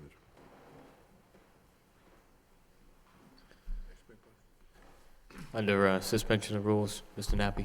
One moment. Mr. Nappy, live in Tingsboro? Tingsboro. John lives in Tingsboro. Now, I'll support his right to speak and ask. Thank you. Mr. Nappy. I just want to bring the council's attention to where we stand right now.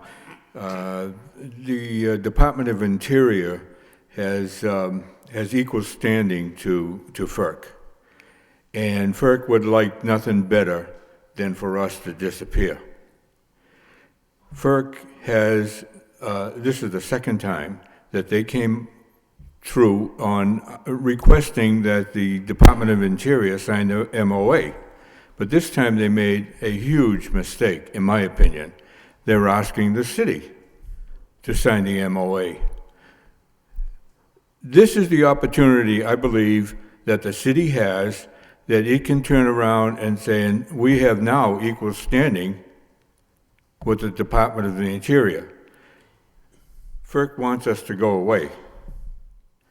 I am urging the signing, refusing to sign this MOA, so we put FERC on notice that they're not going to get anybody to sign that MOA.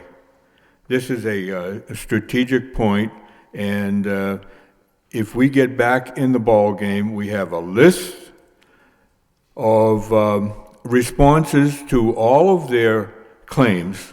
We would like to rebut and get the FERC to understand this is more than increasing their energy by 3%. There are other issues on the table in the flooding. There are issues upstream with Chelmsford, Williamsburg, and Tingsboro, and a ton of people in Lowell that have recurring cost of flood insurance that is never taken into account by FERC. So in essence, we are subsidizing Enel to generate electricity, which is a sham. My comments. Thank you. Any further discussion on the motion? Councilman Dodson.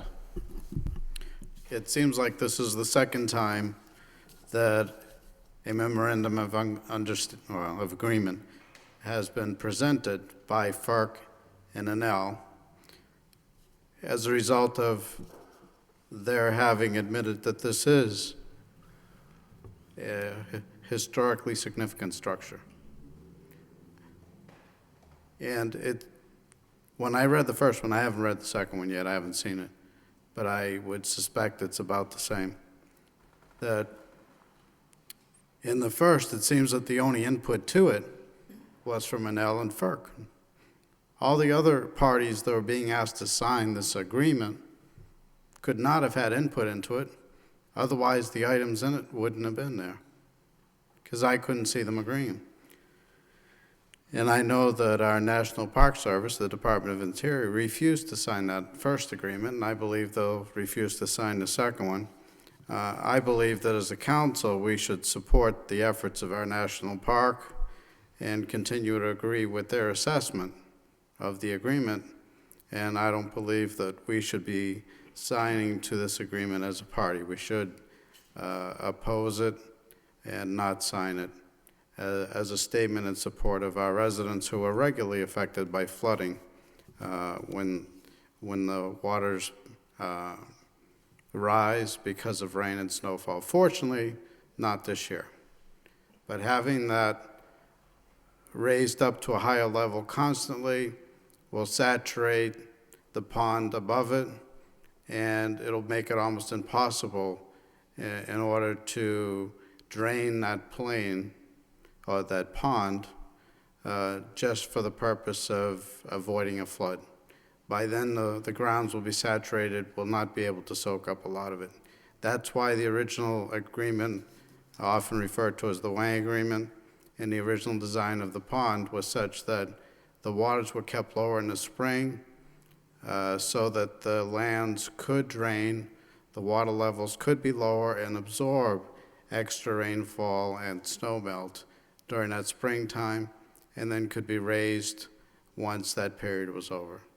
So I support the effort to not enter into the agreement as requested.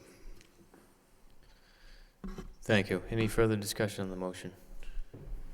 Councilor Kennedy. Yeah, Mr. Mayor, through you to the manager, well, and to you, I guess, both of you. I'm assuming this motion's going to fly through, but it's come to my attention that possibly the Merrimack Valley Economic Development Council has taken a position on this.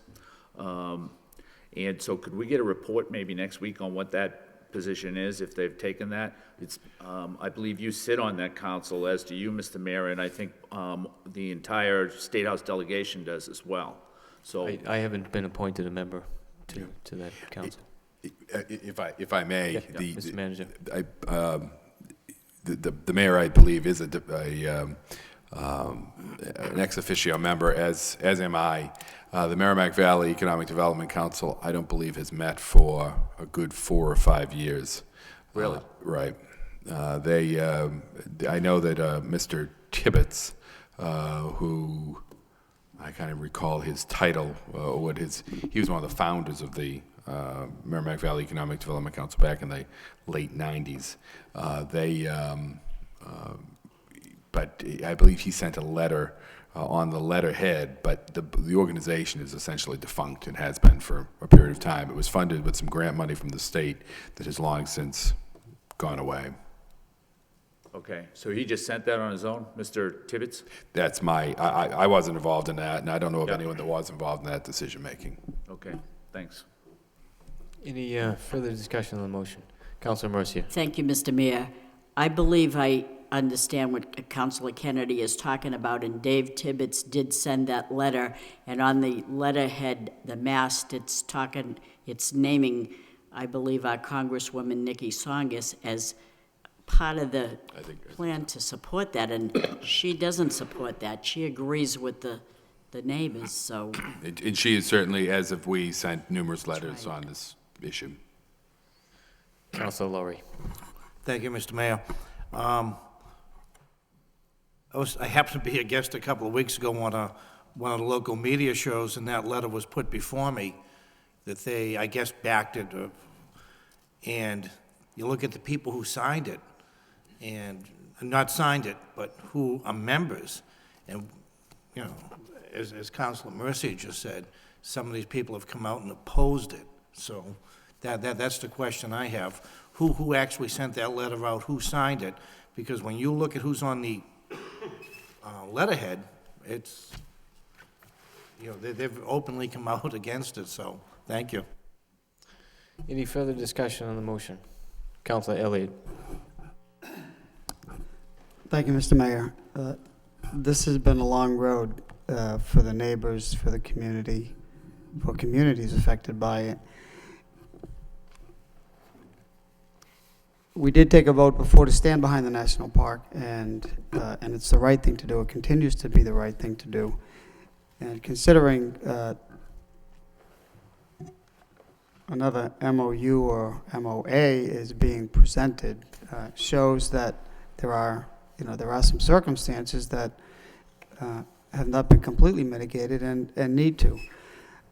I want to just, I was going to bring up that issue of that letter, because I think it's very misleading, considering the letterhead that it was printed on, and it's interesting to know that they don't have any money and that they haven't met and they are defunct, yet a letter has been sent, leading the impression how that letter went to FERC.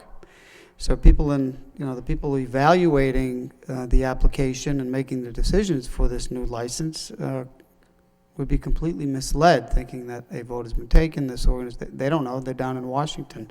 So I think any information you can get on that, Mr. Manager, would be helpful. If it was just one individual, you just should have sent it on something without any letterhead. But I think it's been a long road. We have meetings, hundreds of meetings with members of Congress, Senator Brown, Congresswoman Songus, Kerry Kennedy's office, our state reps, our state senators, having concerns with the issues of flooding. I think the major concern, number one, is the fact that there are no guarantees. We've been given no guarantees. There's no protocol on how to on the water, how to regulate the water levels.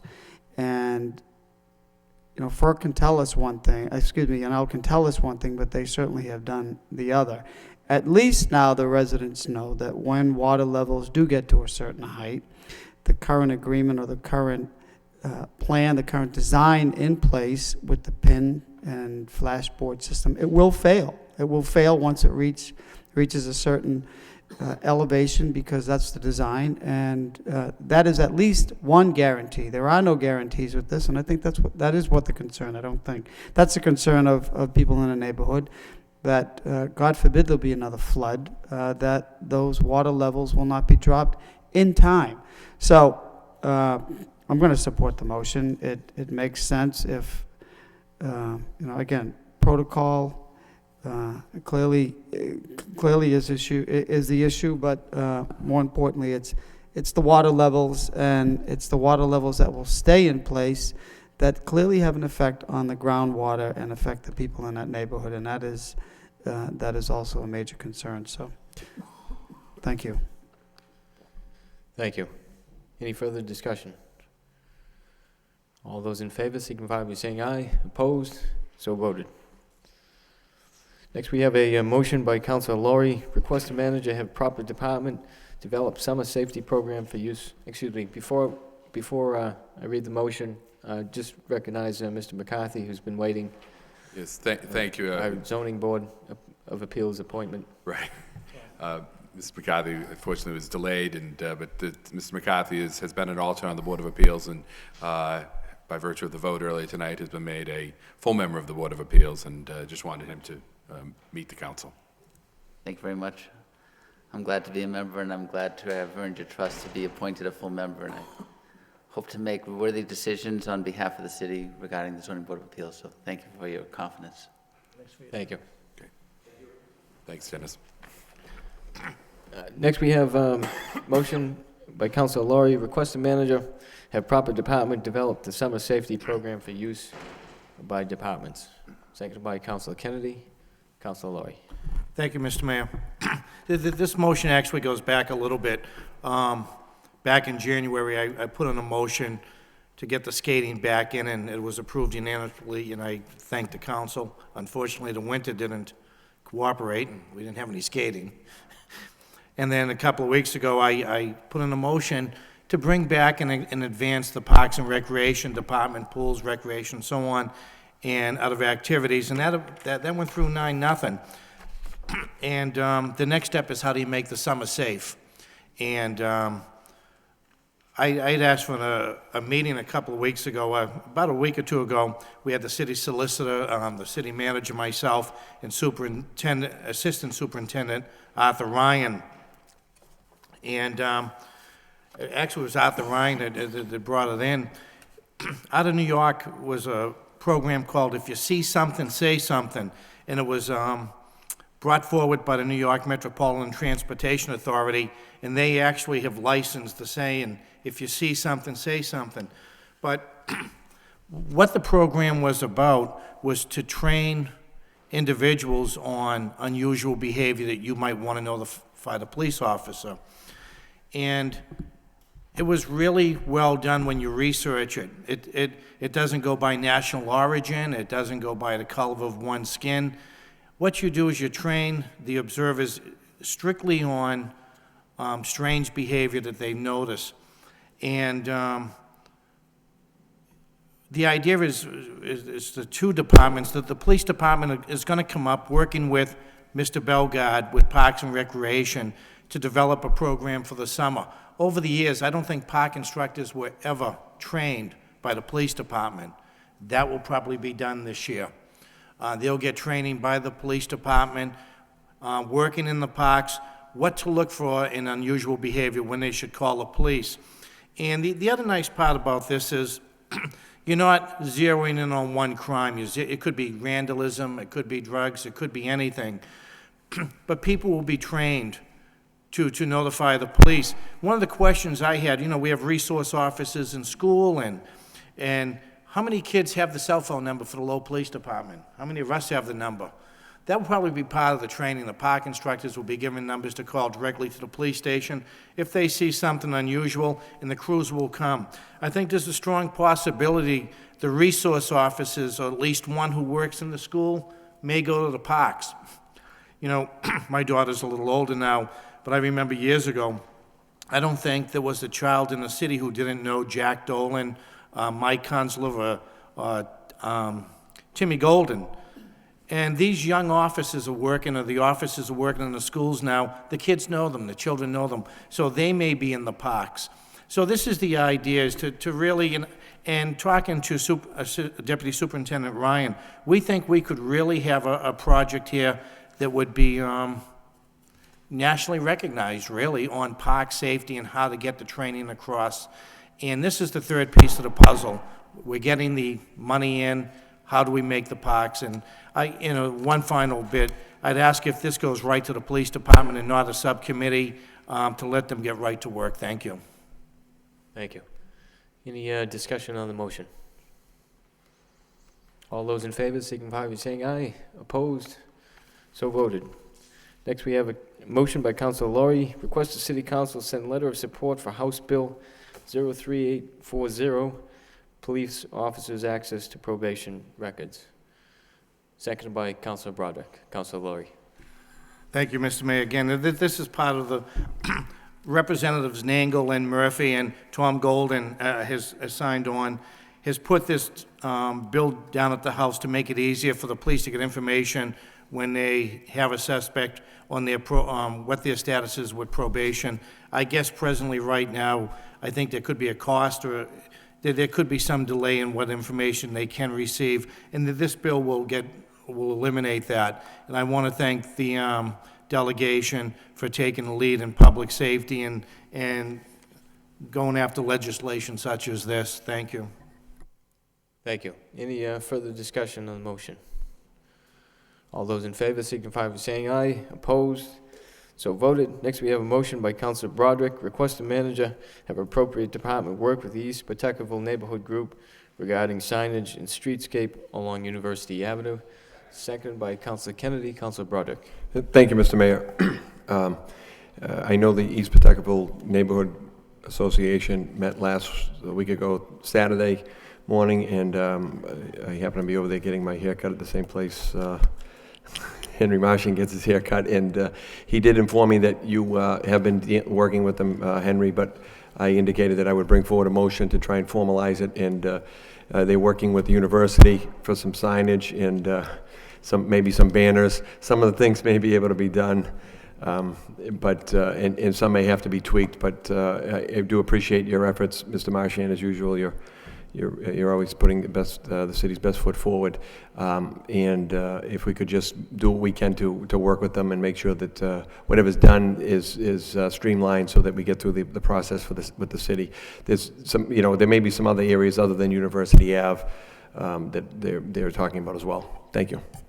Thank you. Any further discussion on the motion?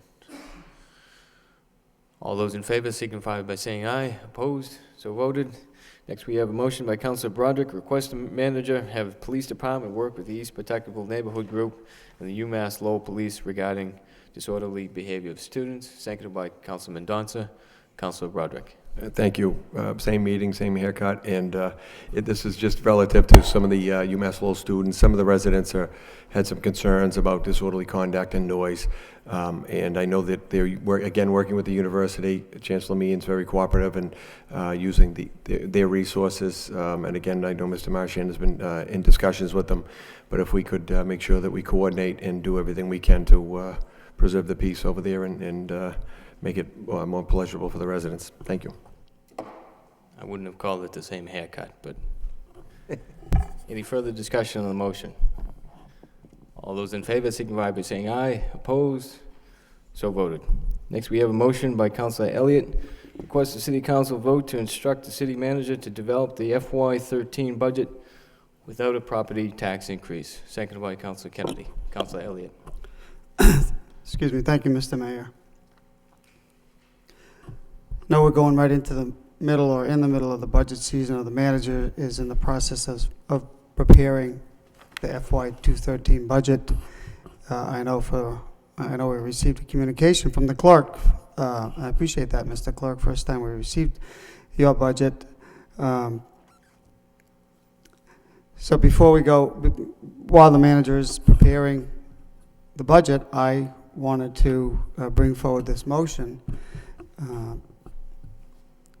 to send a message to taxpayers that over the course of the last campaign, I heard your message very clear, very loud. Everybody spoke of taxes, holding the line on taxes, and I think it's important that we do that. People's home values have decreased almost 20% drop. Since 2008, the average tax bill has increased 12% over 5 years. And I understand we had to stabilize our finances, and we have. But we've also achieved savings, significant savings. And of course, healthcare is one of the most significant areas that we have achieved health savings. It was estimated between 4 and 6 million in the first year, and upwards to 9 to 10 million in the second year. So property tax increase would be $2.7 million this year if it was at 2.5 increase. So I think those savings alone could address that. And I understand portion of those savings go to a mitigation fund. Motion was brought forth by Councilor Kennedy regarding liens. I don't know exactly what that figure is, but we're looking at millions. And I understand that's a one-time source of revenue. But there are ways to use that one-time source of revenues. I know we've had discussions about the condition of our streets. That would be a good example to use a one-time source of revenue. We've had free cash. We've taken unanticipated local aid and put it in our stabilization fund. Upwards to $8 million in stabilization fund of reserves funds. We just had a discussion about savings from streetlights. Upwards around $350,000. So my point is, knowing that we have achieved all these savings, and people do ask me, we've had a mild winter as well. We've achieved savings. I think it's important that we do not raise taxes this year, plain and simple. I know there are priorities. We had discussions tonight, but people have not received a tax break in 6 years. They're still hurting. People are still hurting in our city. Unemployment is still high. The economy is coming back, albeit slowly. Gas prices are going up, all of these factors, and I have heard loud and clear from constituents that they just can't take it anymore. Yes, we want to deliver services. I believe that we have delivered those services within difficult times. We've had to cut back. We've had to scale back. Yes, we have. But people need a break too. They haven't gotten raises. They're concerned about their jobs.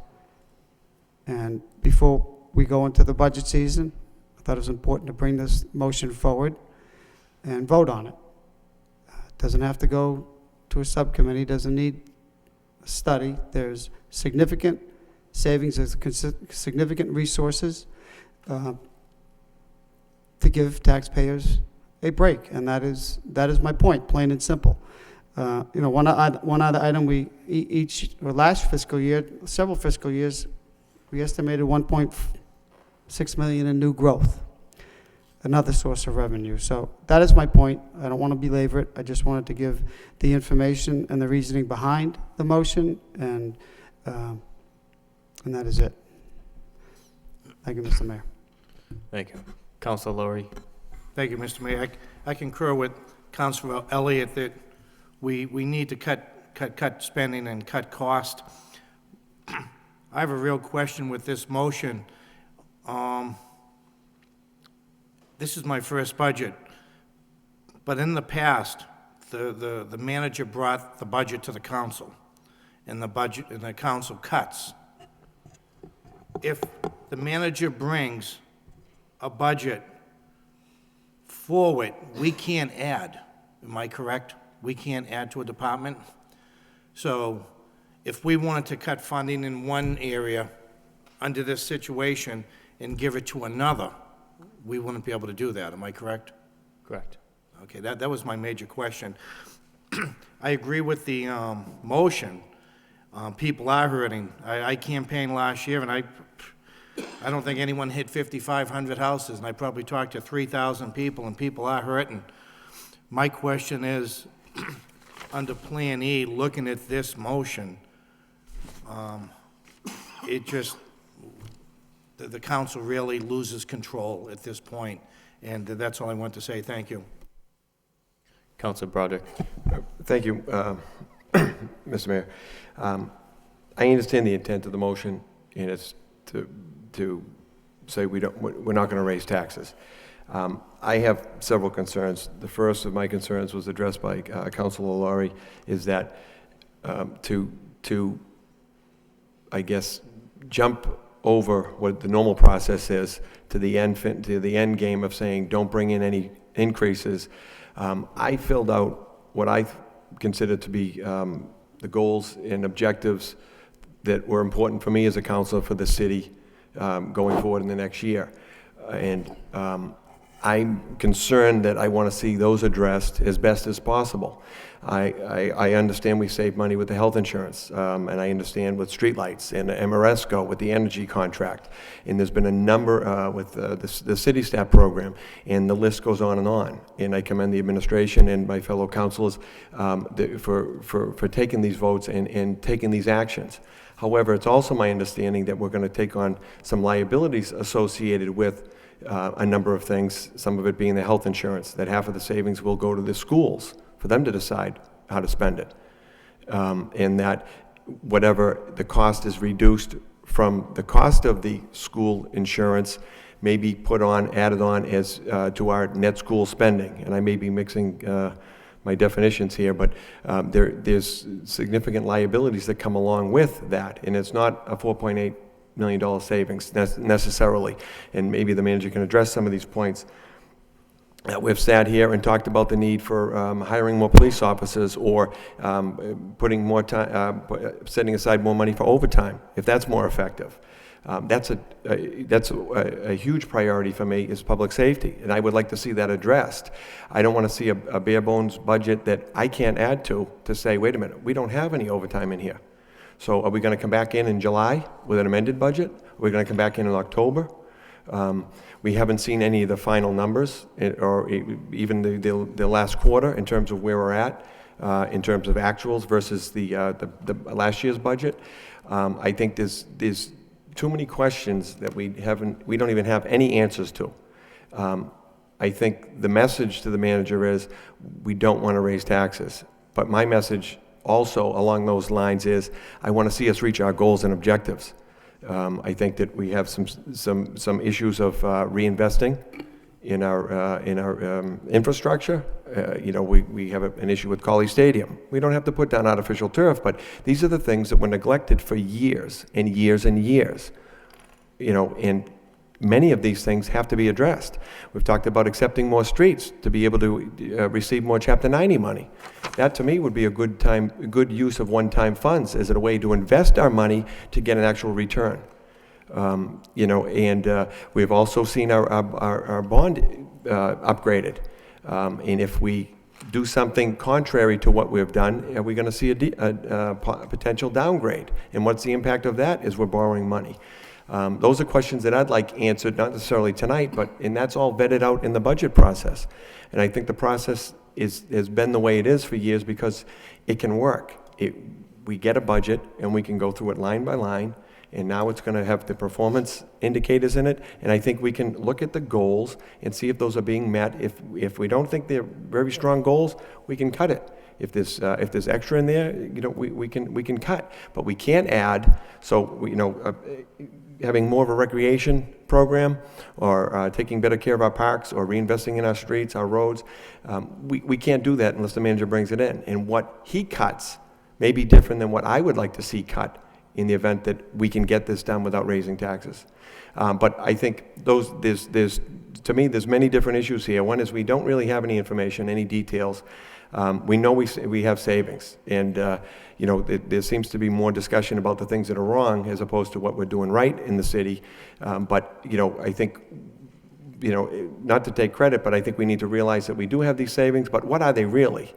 And Mr. Moses, I assume, is going to be prepared to give us what these real numbers are, and I think there are some liabilities attached to it. I think that we have to know what the real numbers are, what they were this year, what the savings is going to be. We don't know what our utilities are going to end up at. For instance, these are things that just came up tonight. They come up on a weekly basis. We want more overtime. Luckily, we got money from the state that we were able to use in January. But we can't run a budget based upon hoping that extra funds come in, one-time monies, because what are we going to do next year? We're going to have to make the cut, because we can't level fund again without raising taxes if we're using one-time funds. So I would like more information.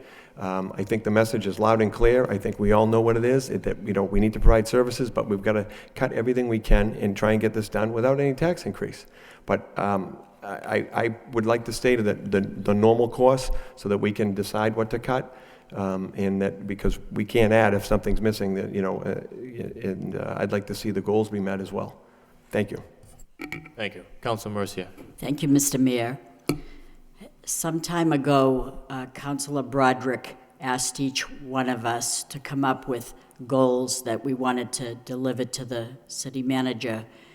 And he said, think of 3 or 5 goals that you would like. And One of the goals was to communicate more with the public in a timely fashion, not after the fact. Keep finding ways to generate revenue for the city without raising taxes, such as the purchase of streetlights, enforcement of the laws, such as fining those that illegally dump trash, penalize the people that are hurting this city instead of the good people at work every day. My number one goal was strive to have no tax increase for fiscal year 2013. That was my number one goal. I never turned it into you. I never passed it in, and then I see Councilor Elliott with that motion. So I commend him for it. It's a remarkable motion. It would be a miracle if for some reason in any given year we did not raise taxes. It would be a great accomplishment. But we are dealing with delicate and difficult balancing act, a feat that cannot be whitewashed with the swoop of one brush. And before I make a final determination, I'd like to know specifically where these cuts are coming from when the budget is here before we approve of it, because I have to weigh things very carefully. And although I know that we are filters, all of us are filters. We filter all kind of information and concerns and requests from the people out there. We filter them in and we deliver it to you. We're messengers, we're filters, and I hear it. I hear how people are fed up with increasing taxes year after year. When is it going to end? Da, da, da, da. And it would be easy for them to look on the outside and say these things, but to sit here is a different story. You might want to cut the fat, but I can't find the fat. Just this evening, we learned that we need bleachers, something we didn't even realize. I've been the chairperson of Parks and Recreation for 17 years, and I've never heard this until quite recently, that those bleachers were in disarray. There's no footing, they're in a mess, someone could get hurt. We never heard that. So even though I'm saying all these things, and I believe that it's a great motion on the surface, and I'm a little bit, I'm going to tell you, I feel kind of hypocritical in that I'm asking for no new taxes as well. But again, I'm a filter where people say, I want this service done, I want that, I want this. And I come here week after week with different requests. Can we do this? Can we look into this? Can we try to make this happen? And all this costs money. Money is the lifeblood of government. We need to have this money. There's no doubt about it. And we want to not raise taxes. I don't think there's anybody sitting here before the public that says, well, we want to raise taxes. We really don't. I don't think any of us are voting on big proportional items that's going to bankrupt the city. We want to do these to hurt the taxpayer. We want to raise the taxes. Nobody's trying to do that. So having said that, I think that I could support this motion if we say the word vote to instruct. It's an order. We're giving you an order. I would request it. I wouldn't actually instruct you. I would request it, or to put at the very end, to amend this motion to say without the property tax increase, if possible, because I don't know that it's probable. I don't know that we can do that, because I don't know if you're going to come back to us to say we're going to have to lay off more people. Let me just take you to the point where our mayor at one time said, let's save some money by having the yard waste pickup every other week. Well, again, we're filters, and people were tremendously put out by that. It probably would have happened. We would have had to cut services if we keep it at a bare line minimum and we don't raise taxes. We're going to have to cut services.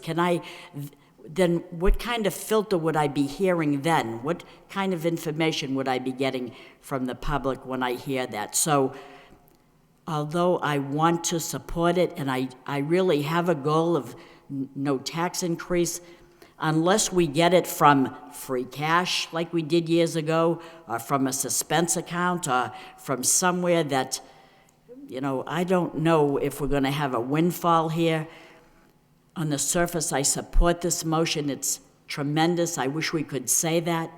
But in all honesty, to be fair to myself, and I can only speak for myself, I don't know that I can support it unless it says to increase, with no increase of property tax if possible, because I don't know if we can actually do it. So these are my comments. I want to support that tremendously.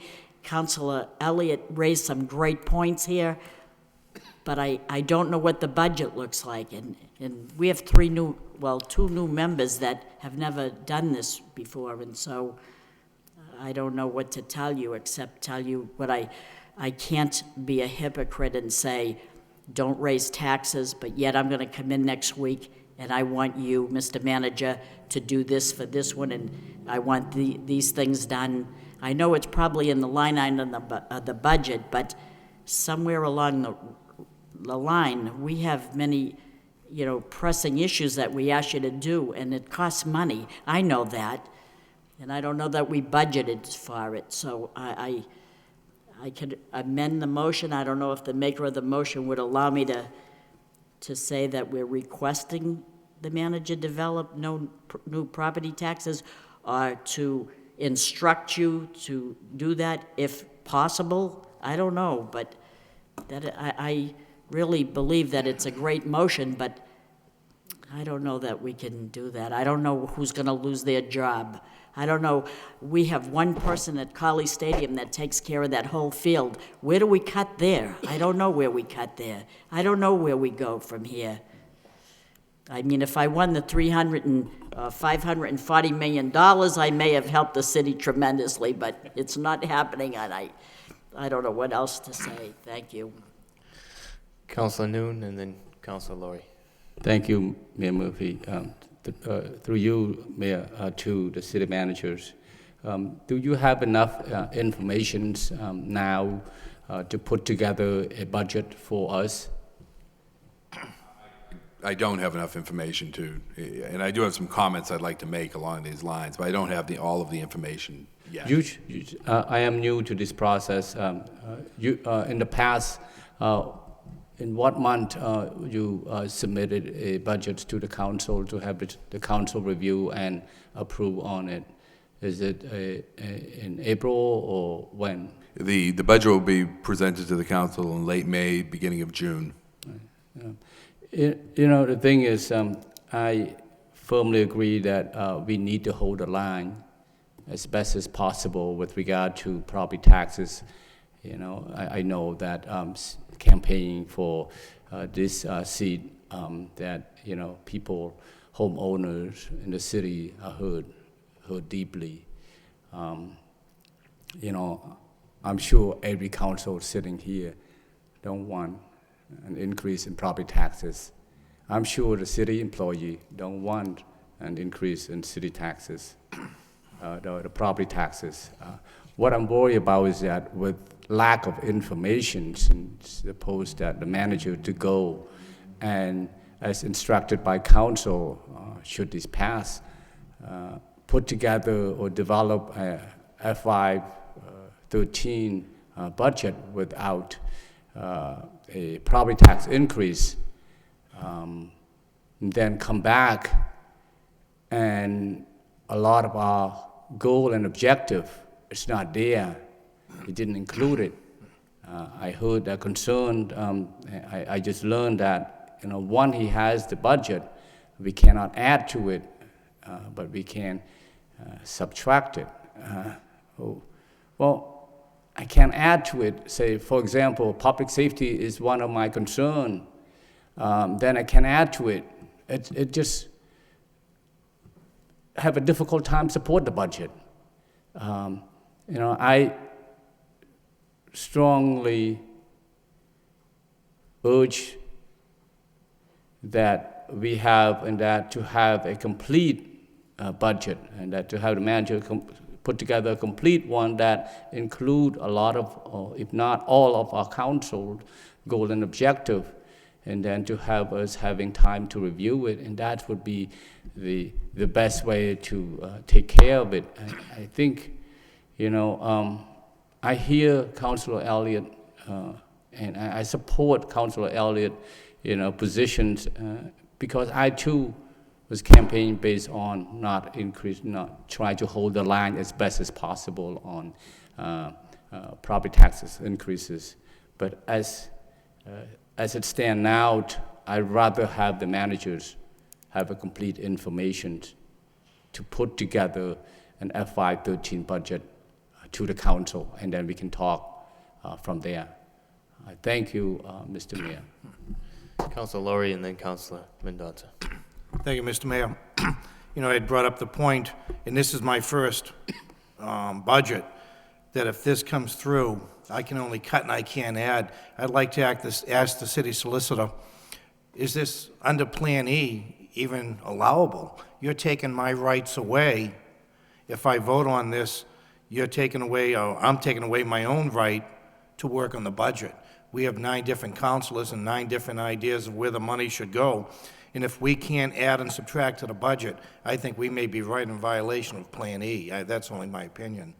And I would concur with Councilor Mercia. If it said attempt to pass the budget, I'd be thrilled. But I don't know if this even falls under Plan E by violating my rights and the others to add and subtract, or at least add. Mr. Solicitor?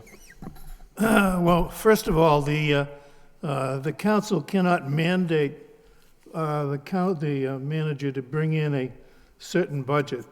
It's the manager's budget until he presents it to the council.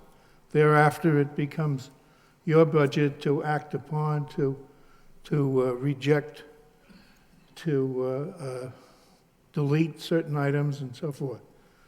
True, you cannot add to the budget.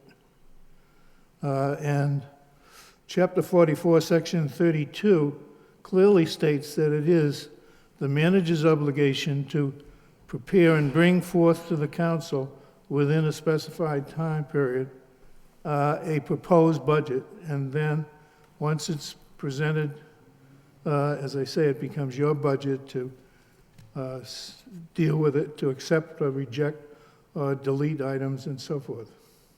Thank you. Councilor Mendoza and then Councilor Kennedy. I mean, in concept, I think we would all agree that ideally, we would be able to create a budget that does not raise taxes, provides all these services.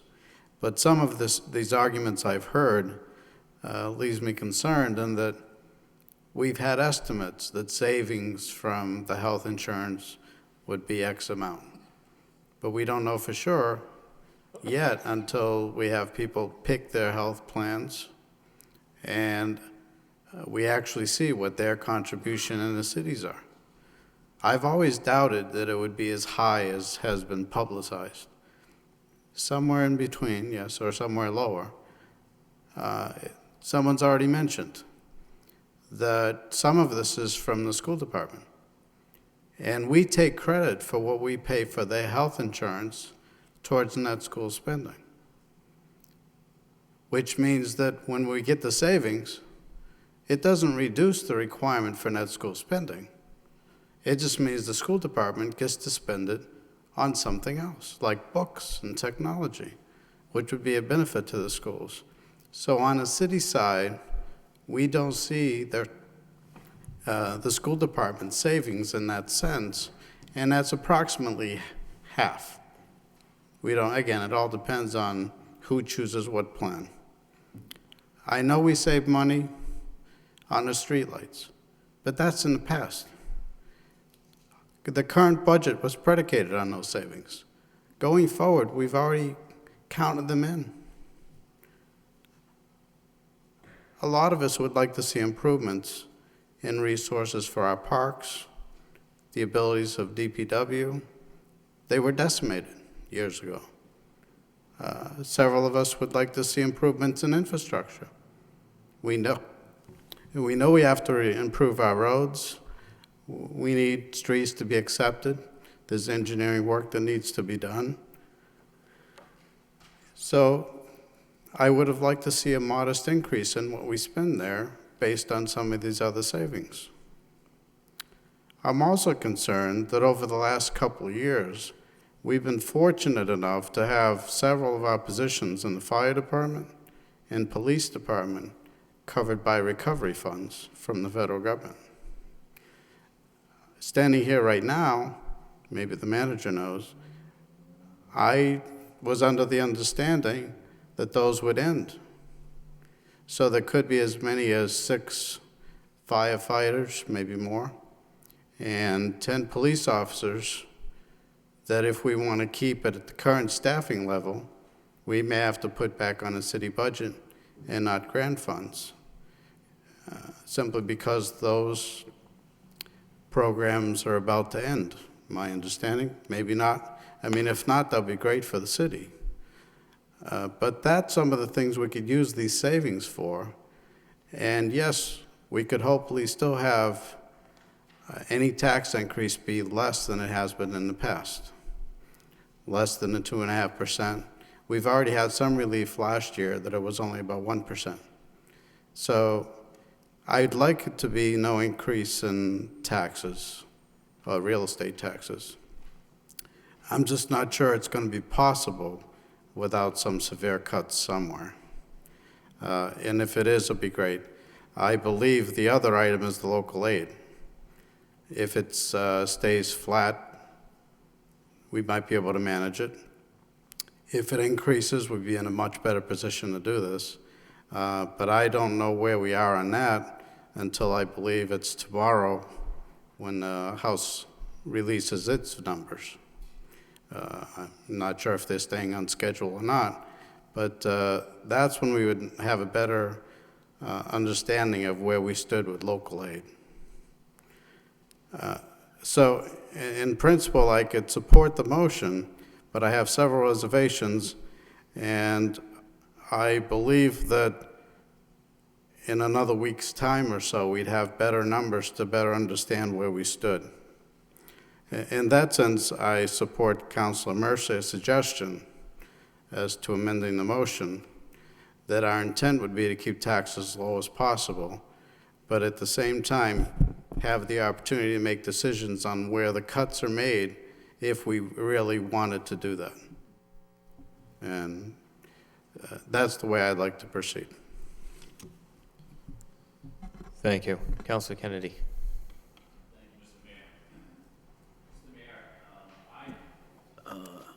I agree with Councilor Elliott and Councilor Broderick and most of the comments that were made here today.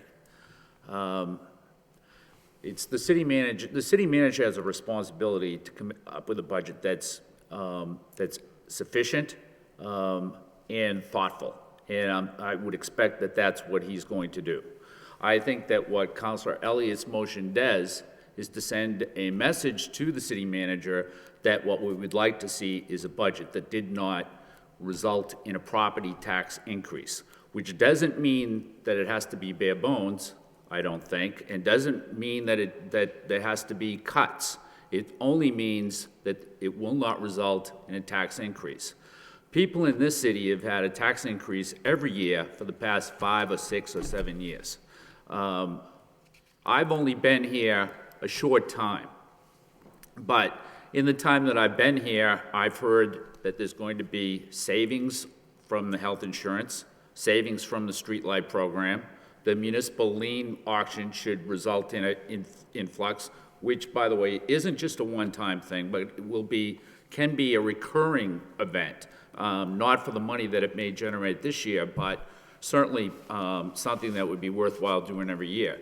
At any rate, those reductions, those savings that I hear about, I think of those as additional revenue, because that's money that doesn't have to be spent on something else and so can be applied elsewhere. So I think that if the manager cannot come up with a budget or thinks that he cannot provide a budget that's going to result in no tax increase, then he can just come back to the council and say so. I don't see it as being a violation of the charter at all. I think it's a good motion. I think that it's the proper time to make the motion while the city manager is preparing the budget. And I would like to see no property tax increase this year, and I'd also like to see no property tax increase next year. So, I mean, I don't know about how local aid's going to turn out. I don't think anybody really knows that for sure. However, if we take as a baseline the governor's recommendation, the governor's budget, then it will at least be level funded and there won't be a reduction. And I think that probably the politics of that would be that it's safe to say that that's the minimum of what will happen, and so that you probably will see a flat. I mean, I don't want to go and predict that because, as you know, the process is still long, but I think that's the likelihood, and I think that a lot of people that follow that process probably feel that that would be the likelihood too. Anyways, just to wrap up, I think that the motion's a good motion.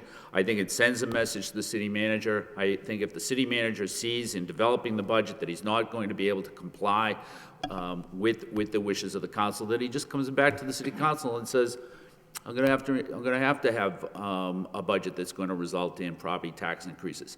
But people in this city, I think, are they've had a property tax increase right along for a lot of years, and I think there's a lot of people that have just had it and they don't want a property tax increase.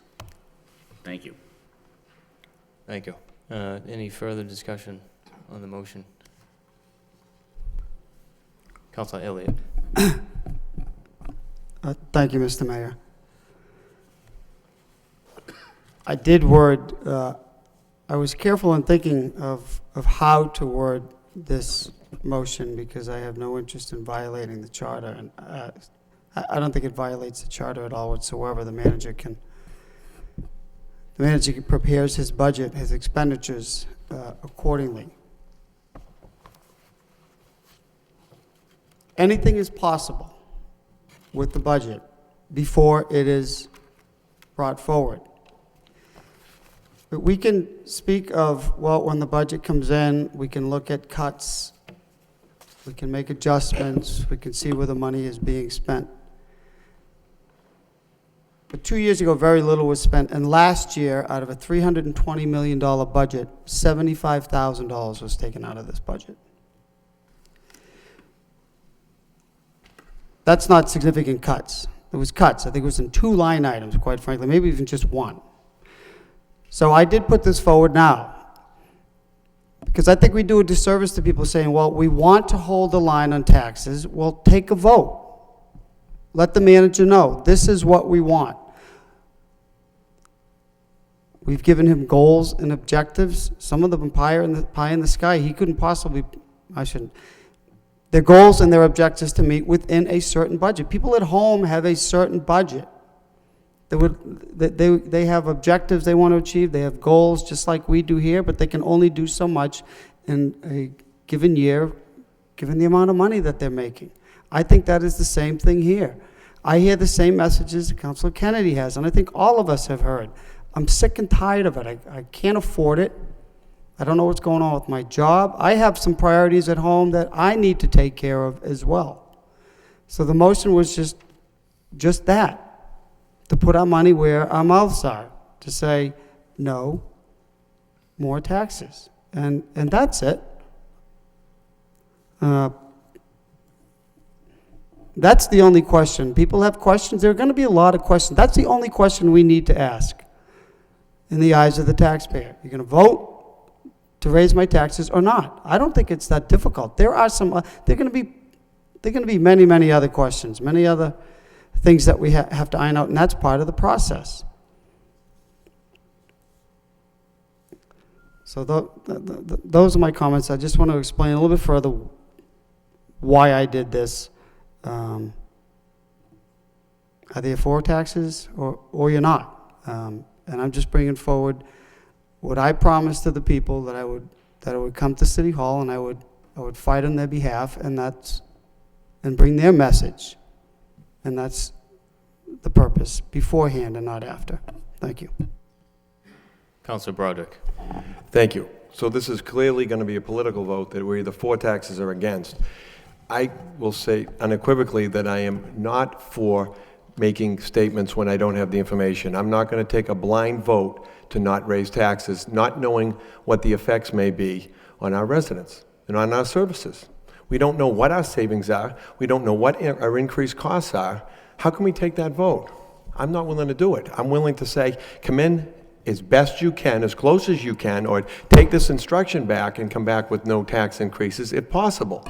But I'm not going to take a blind vote to send a message to the people at home that I don't support taxes, without knowing what ramifications there are going to be. Because when we get the calls that downtown needs extra help, and we have to allocate $100,000 to overtime, or East Pawtucketville needs some help, or there's parks that are a mess, or we have a nasty storm in October, the first time in 80 years, or whatever it is. These events happen. Things happen. We have no idea sitting here today what our increased liabilities are. We have contracts, union contracts that are due. They just took 0 for 2 years in a row. I think we need to recognize that that's on the table. We have, liabilities for police and fire with grants running out. Councilman Mendonça mentioned that. I'd forgotten. There's a number of things that may offset, and my point is that they may. And I don't want to take a blind vote today to send a message to people at home that it doesn't matter what the effect is, I'm not going to support any tax increase. I can't do that. That's not my job. I think it has to be balanced. I think we have to come in as close as we can to 0. And I would like to see 0, Mr. Manager. I'll make that statement tonight. I would like to see 0. But I would like to see what the numbers are first and how you can arrive at that. Or what you recommend, because that's what your job is, to come back and recommend to us what you think is the best possible budget. And then for us to take it from there and mold it to be our budget. Thank you. Thank you, Councilor. Councilor Mercia. Thank you, Mr. Mayor. So I would make an amendment to that motion, hopefully, to request the City Council vote to request the city manager to develop the fiscal year 13 budget without property tax increase, if possible. Seconded by Councilman Mendonça. Because I reiterate what I said, I can't vote blindly on something. I don't know who's going to lose their job, what services we're going to cut, and that would be unfair to the public as well. And I come here every week, week after week, with motions that have money added to it. And I'm not going to say that I'm not going to do that anymore, because people have concerns. People want streets paved, people have services that they want, and we can just blindly cut everything and not raise taxes, and I don't want to do that. Thank you. Mr. Manager.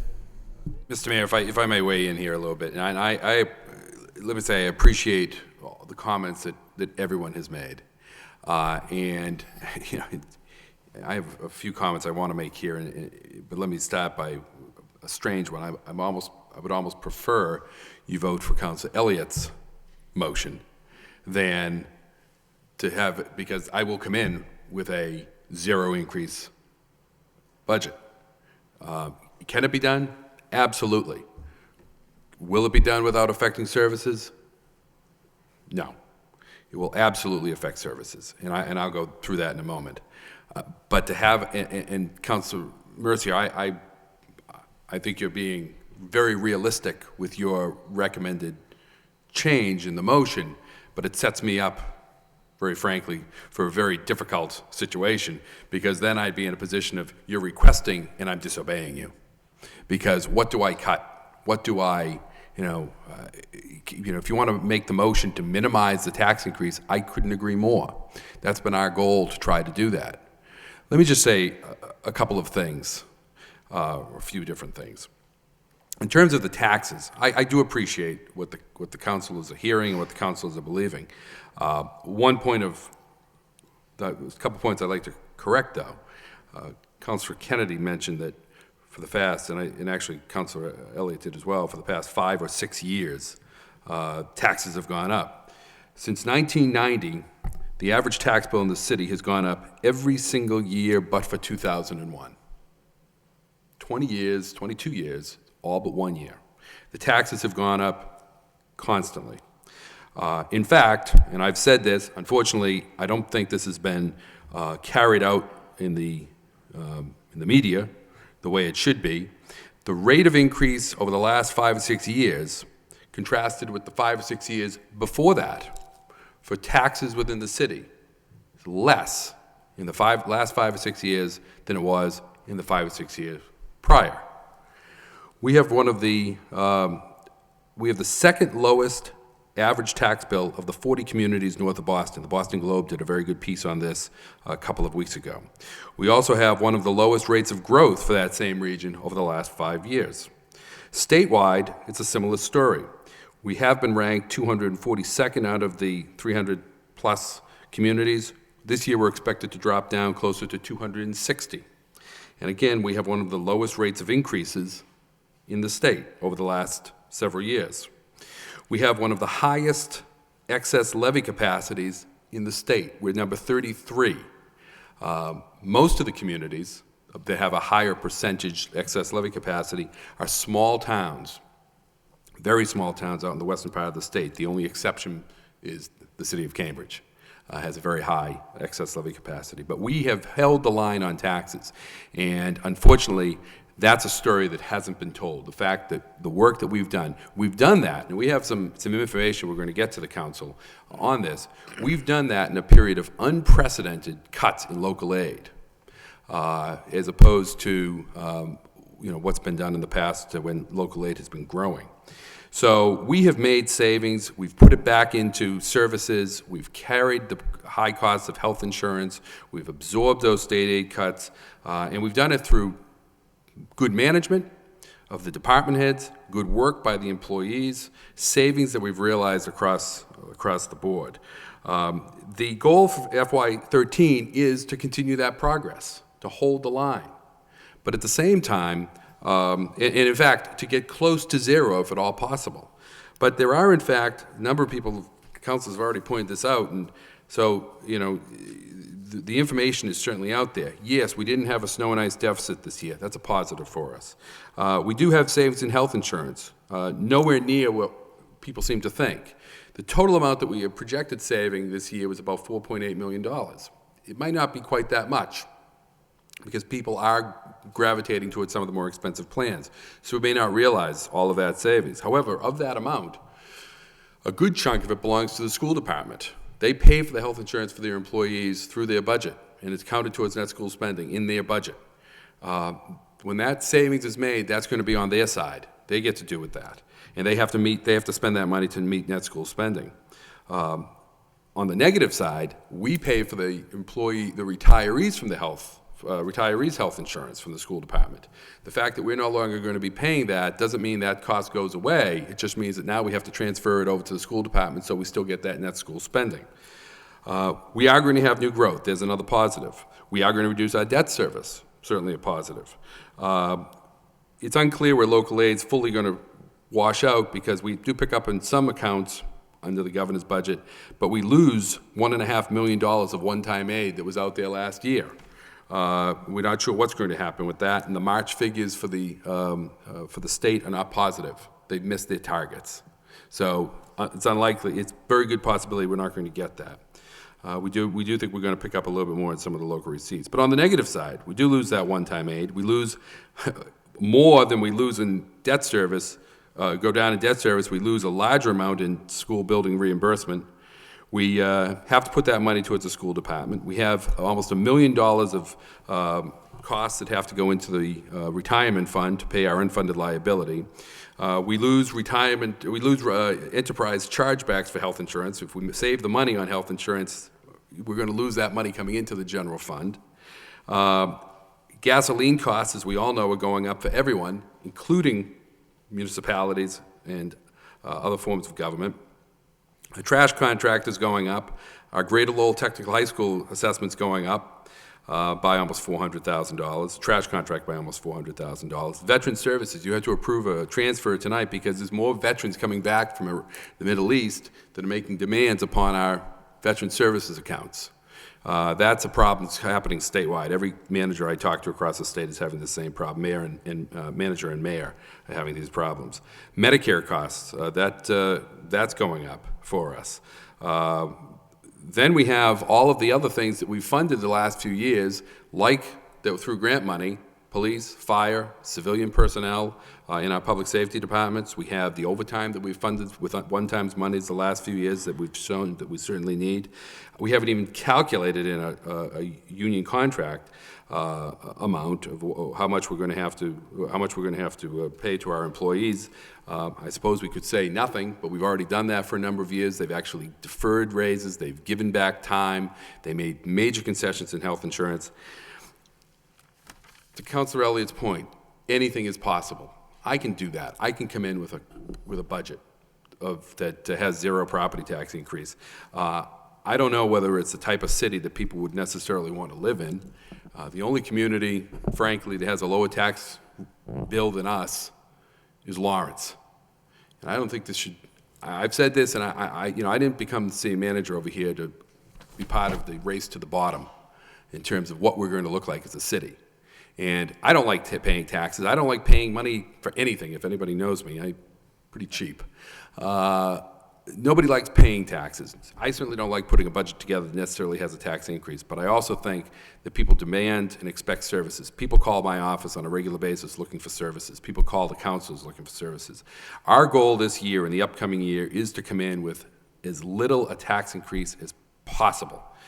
That has continually been our goal. It will continue to be so. And hopefully we can work this down to zero.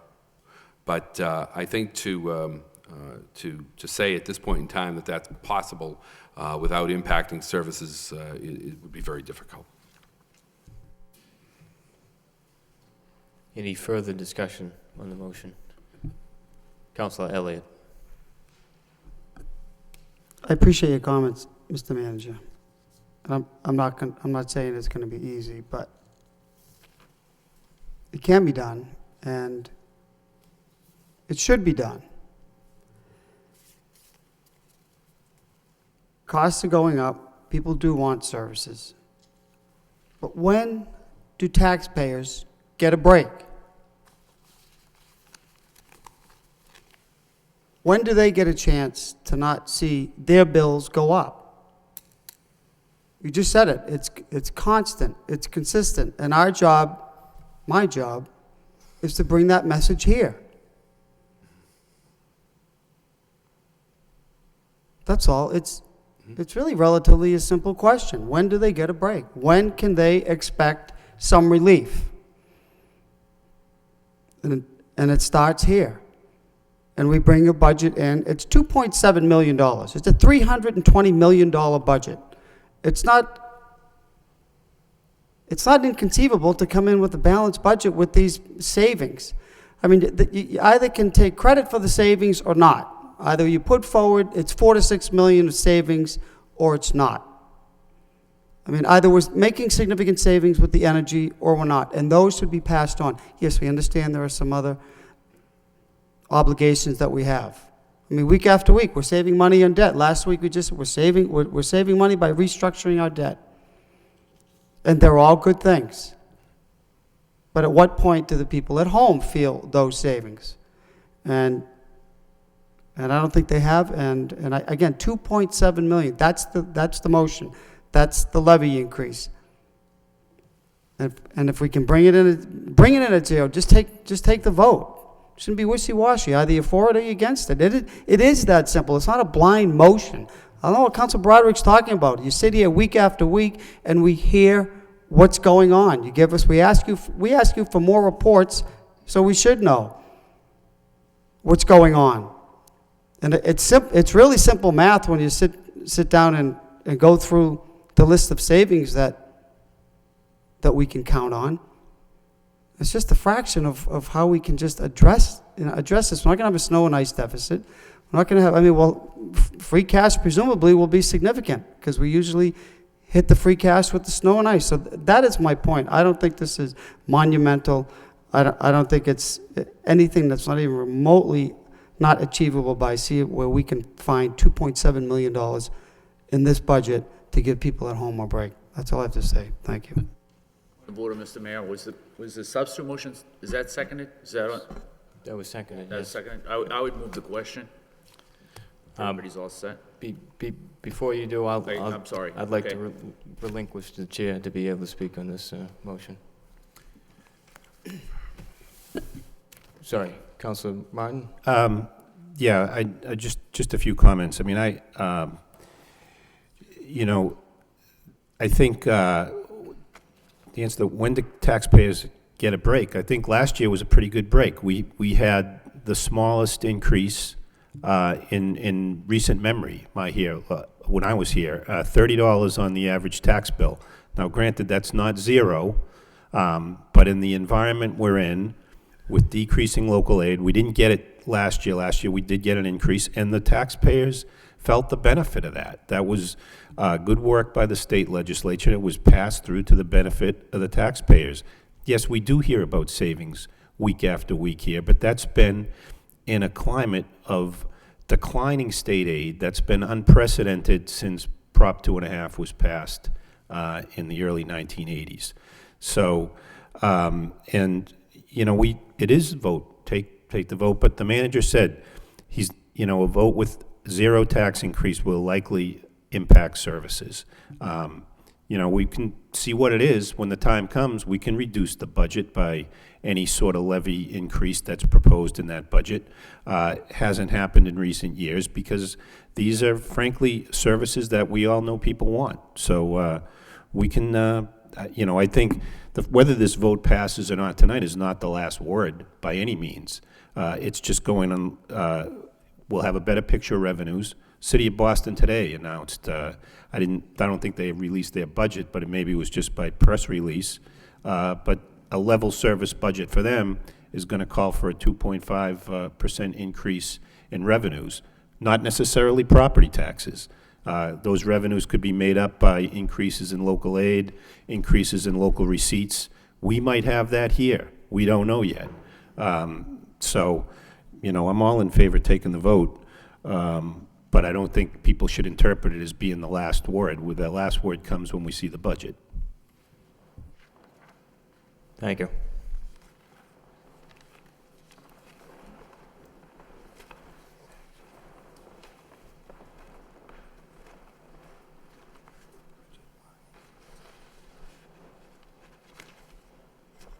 Mayor Murphy.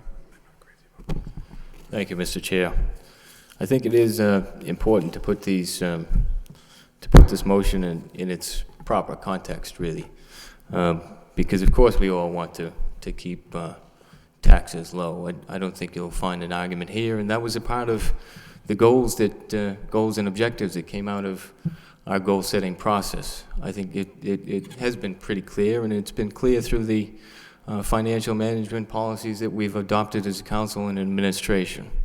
Really, the only reason why we're in a position right now to be able to get somewhere close to zero has been because we followed those financial policies.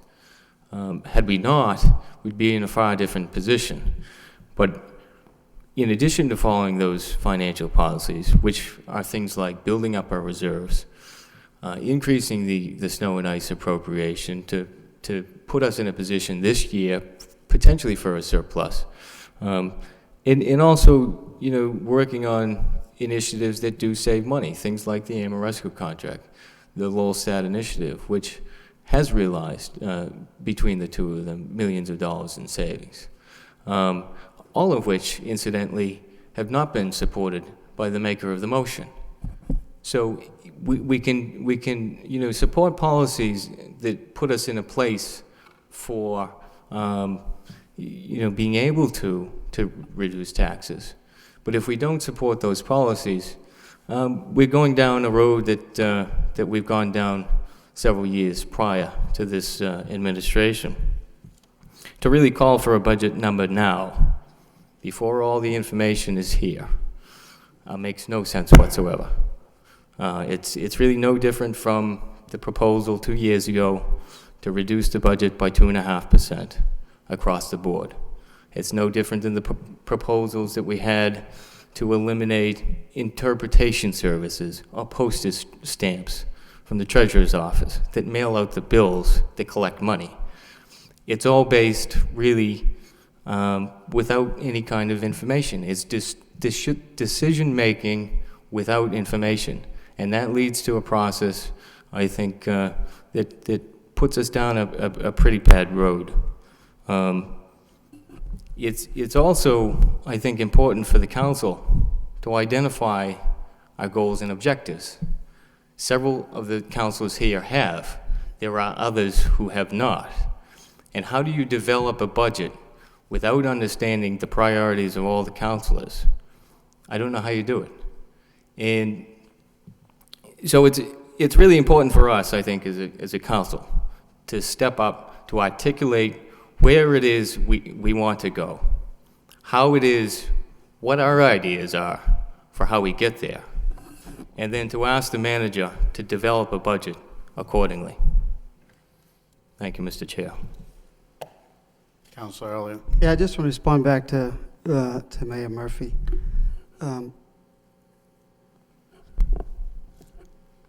Maybe you weren't here, I can't remember, Mayor, but I made the motion on one of the most significant initiatives that this city ended up saving millions of dollars on, and that was a health insurance to file a home rule petition that actually got the ball rolling. I'm not going to take credit for it, but that was pretty significant. I didn't support Amoresco, $20 million.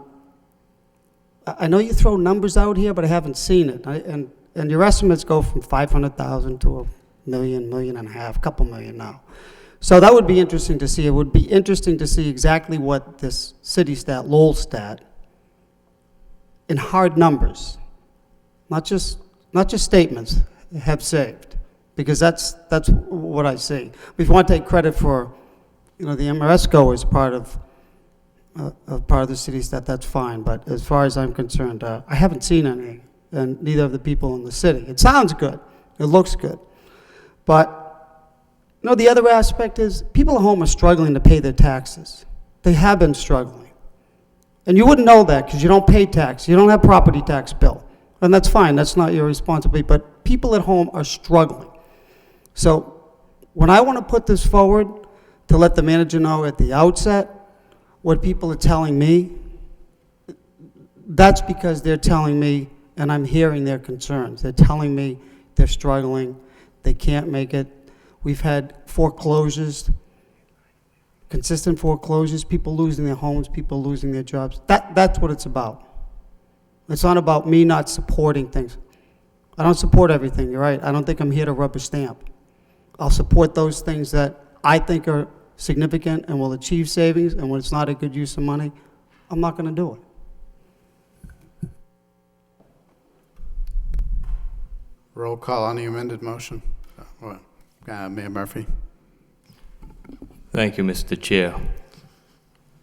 I think to suggest that I don't understand what people are going through in this economy is completely off base, particularly when we have a city that's largely populated by people that rent because they can't afford to own a home or a pool or whatever. This isn't about that.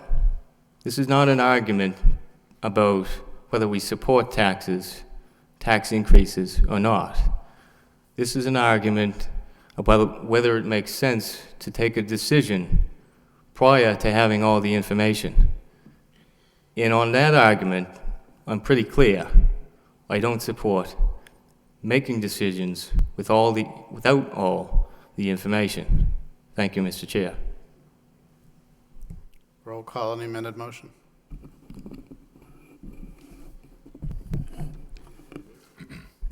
Councilor Mercia. Yes. Mayor Murphy. Councilor Nguyen. No. Councilor Broderick. No. Councilor Elliott. Can you please state the motion? I think there's some confusion. The amended. Because I don't support the substitute. I think we want to vote up or down. That's all. The amended motion by Councilor Mercia, seconded by Councilor Madonza. If I can find it, hang on for a second.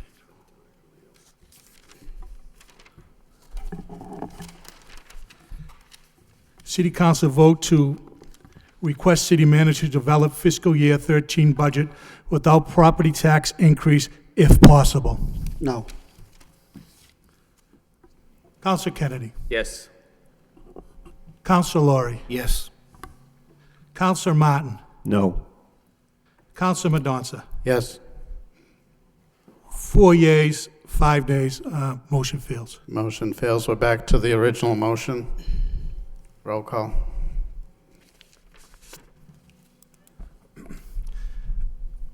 Councilor Mercia. No. Mayor Murphy. No. Councilor Nguyen. No.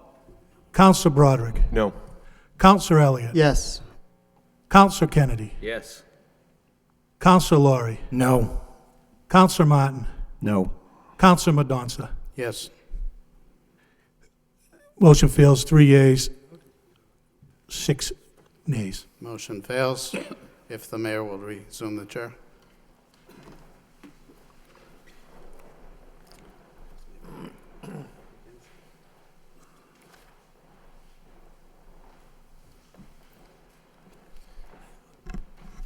Next motion we have by Councilor Elliott, request the City Council discuss the implications regarding Verizon Spectrum purchase, deregulation, and effect on consumers in the city.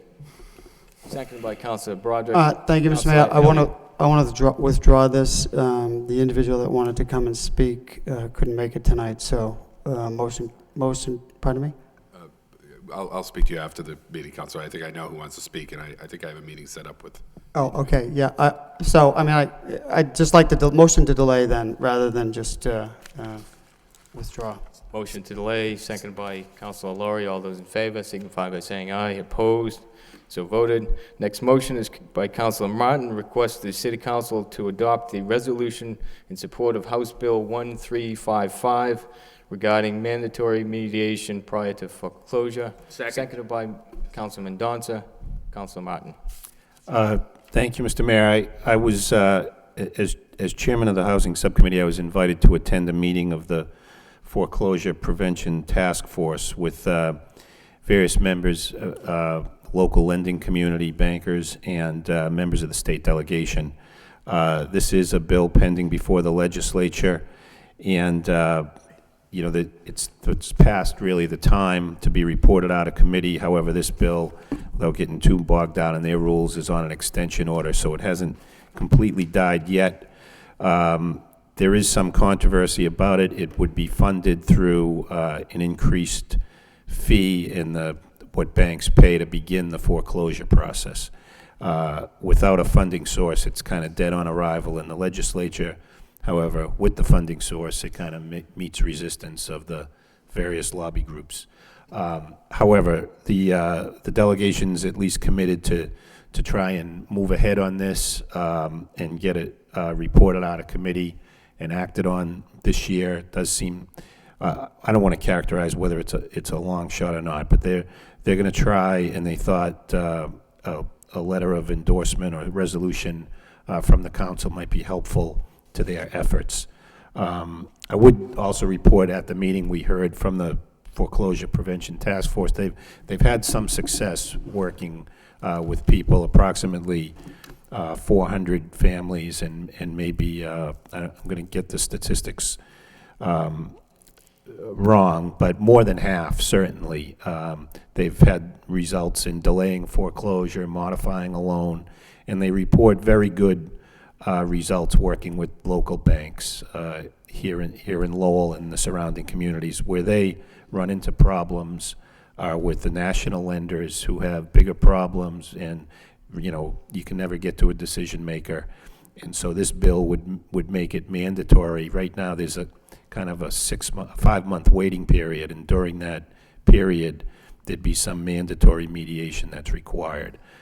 Local lenders are already doing that. They're doing a good job of it. They're helping people where they can. But we're having a lot less success with some of the larger national lenders. So that's the reason for the bill. And I think it would have, if it were to pass, it would have some good impact here in Lowell, without impacting our local banks, because they're doing this kind of thing already. Thank you.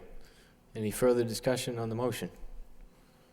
All those in favor signify by saying aye. Opposed? So voted. Last motion of the night by Mayor Murphy. Councilor Laurie, request the City Council adopt an act relative to the living organ donation, live organ leave, a law that allows city employees to take 30 days paid leave for live organ donation. Councilor Laurie. Thank you, Mr. Mayor.